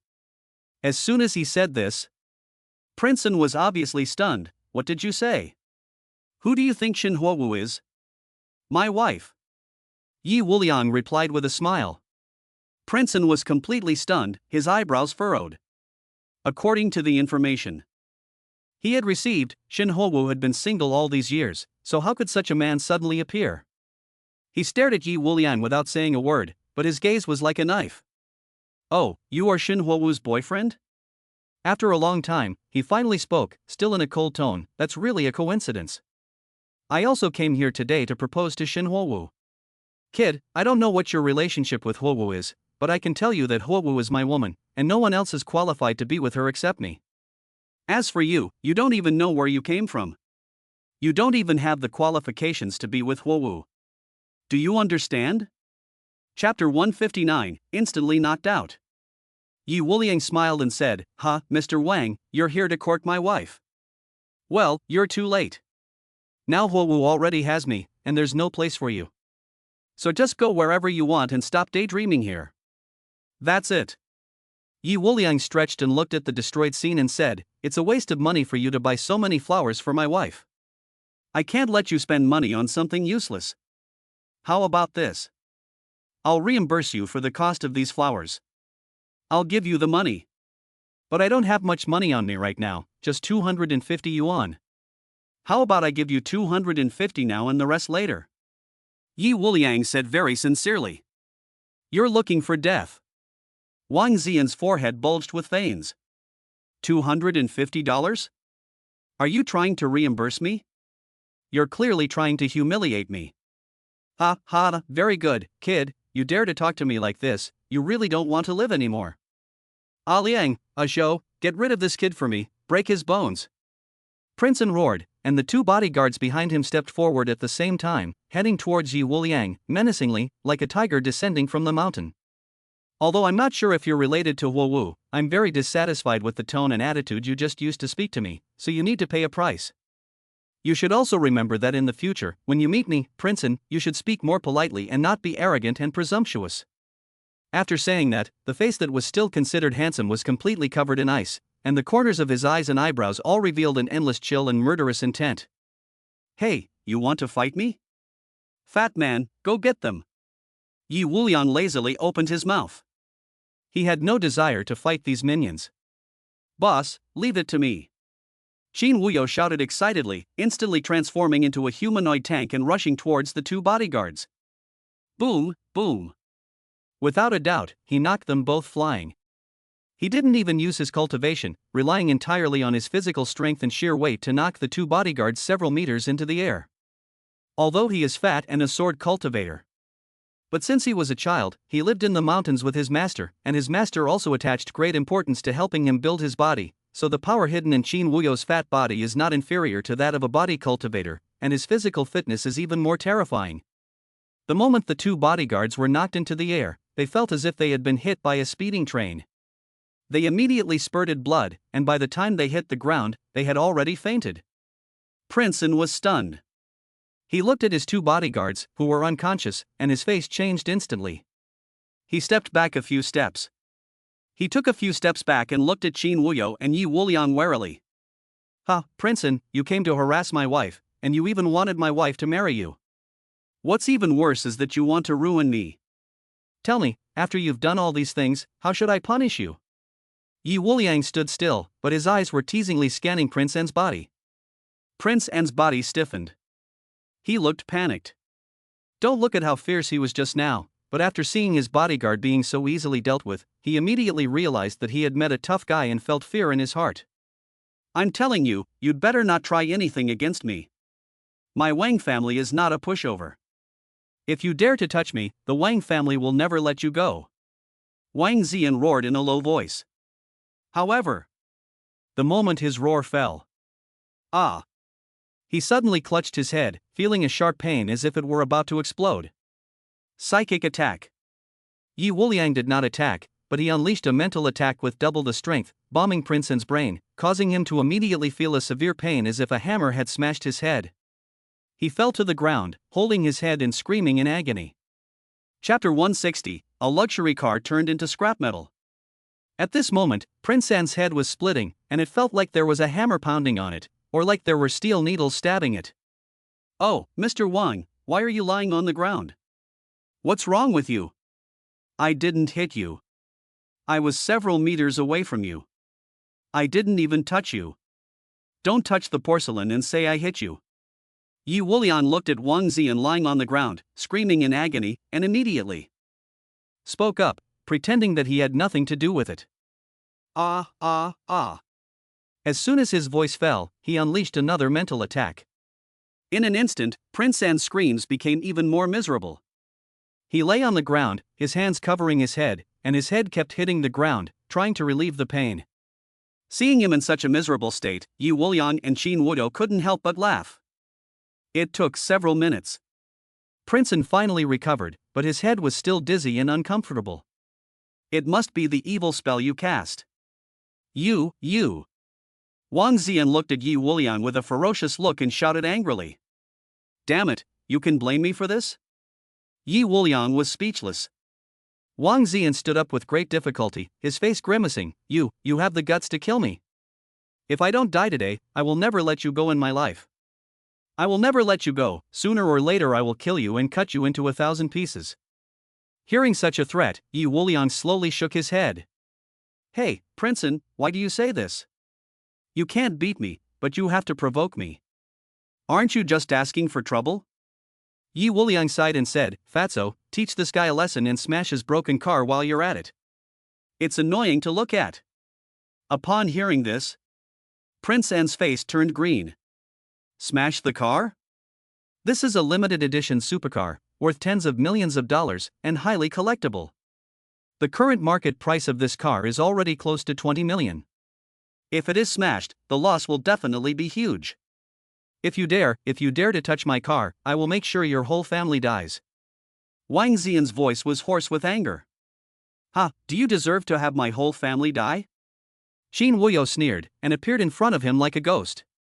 He slapped him, sending him flying. The next second, Qin Wuyo appeared in front of the car. He jumped high, stepping on the roof of the car with his feet, which immediately dented the roof. Then a shocking scene unfolded. Qin Wuyo, who weighs more than 500 pounds, is like a flexible dancer at this moment, jumping back and forth directly on the car. The movements are somewhat beautiful, like dancing. and wherever his feet stepped on, the ground immediately sank in. Soon, the expensive supercar was flattened, the glass shattered, the tires all burst, and the whole car looked completely different. It's a write-off. This is not smashing a car, it's completely smashing it to scrap. Seeing his car destroyed like this, Princeton let out a series of roars. After he had roared to the extreme, Shin Huowu and Li Qingyi walked out of the company. The two women came to Yi Wuliang's side and held his arms on the left and right. Yi Wuliang smiled. Wang Daxiao, how does it feel to watch your car being smashed to scrap? I'm warning you, you're not allowed to appear in the Xing group again, and you're not allowed to harass my wife Wu. If there's a next time, it won't be your car that's scrapped, but you. His words were cold, like a piercing wind that penetrated the body, causing Wang Ziyan to immediately collapse to the ground and tremble wildly. Although his words were cold and made people feel very scared. But Wang Ziyan still stared at him with angry eyes. Especially when he saw that Yi Wuliang was not only being held by Shin Huowu, but also by a beauty who was not inferior to Shin Huowu, he became even more furious. Who are you? How can you be in two relationships at the same time? Princeton growled. Yeah, what's wrong with that? Who says I can't have two wives? Yi Wuliang did not deny it. He took out his hand and embraced the two women's slender waists, and kissed each of their red lips with a left and right bow. Boom! This scene instantly made Wang Ziyan's head explode, his brain roared, and then his eyes rolled back, and he vomited a mouthful of blood, fainting from the shock.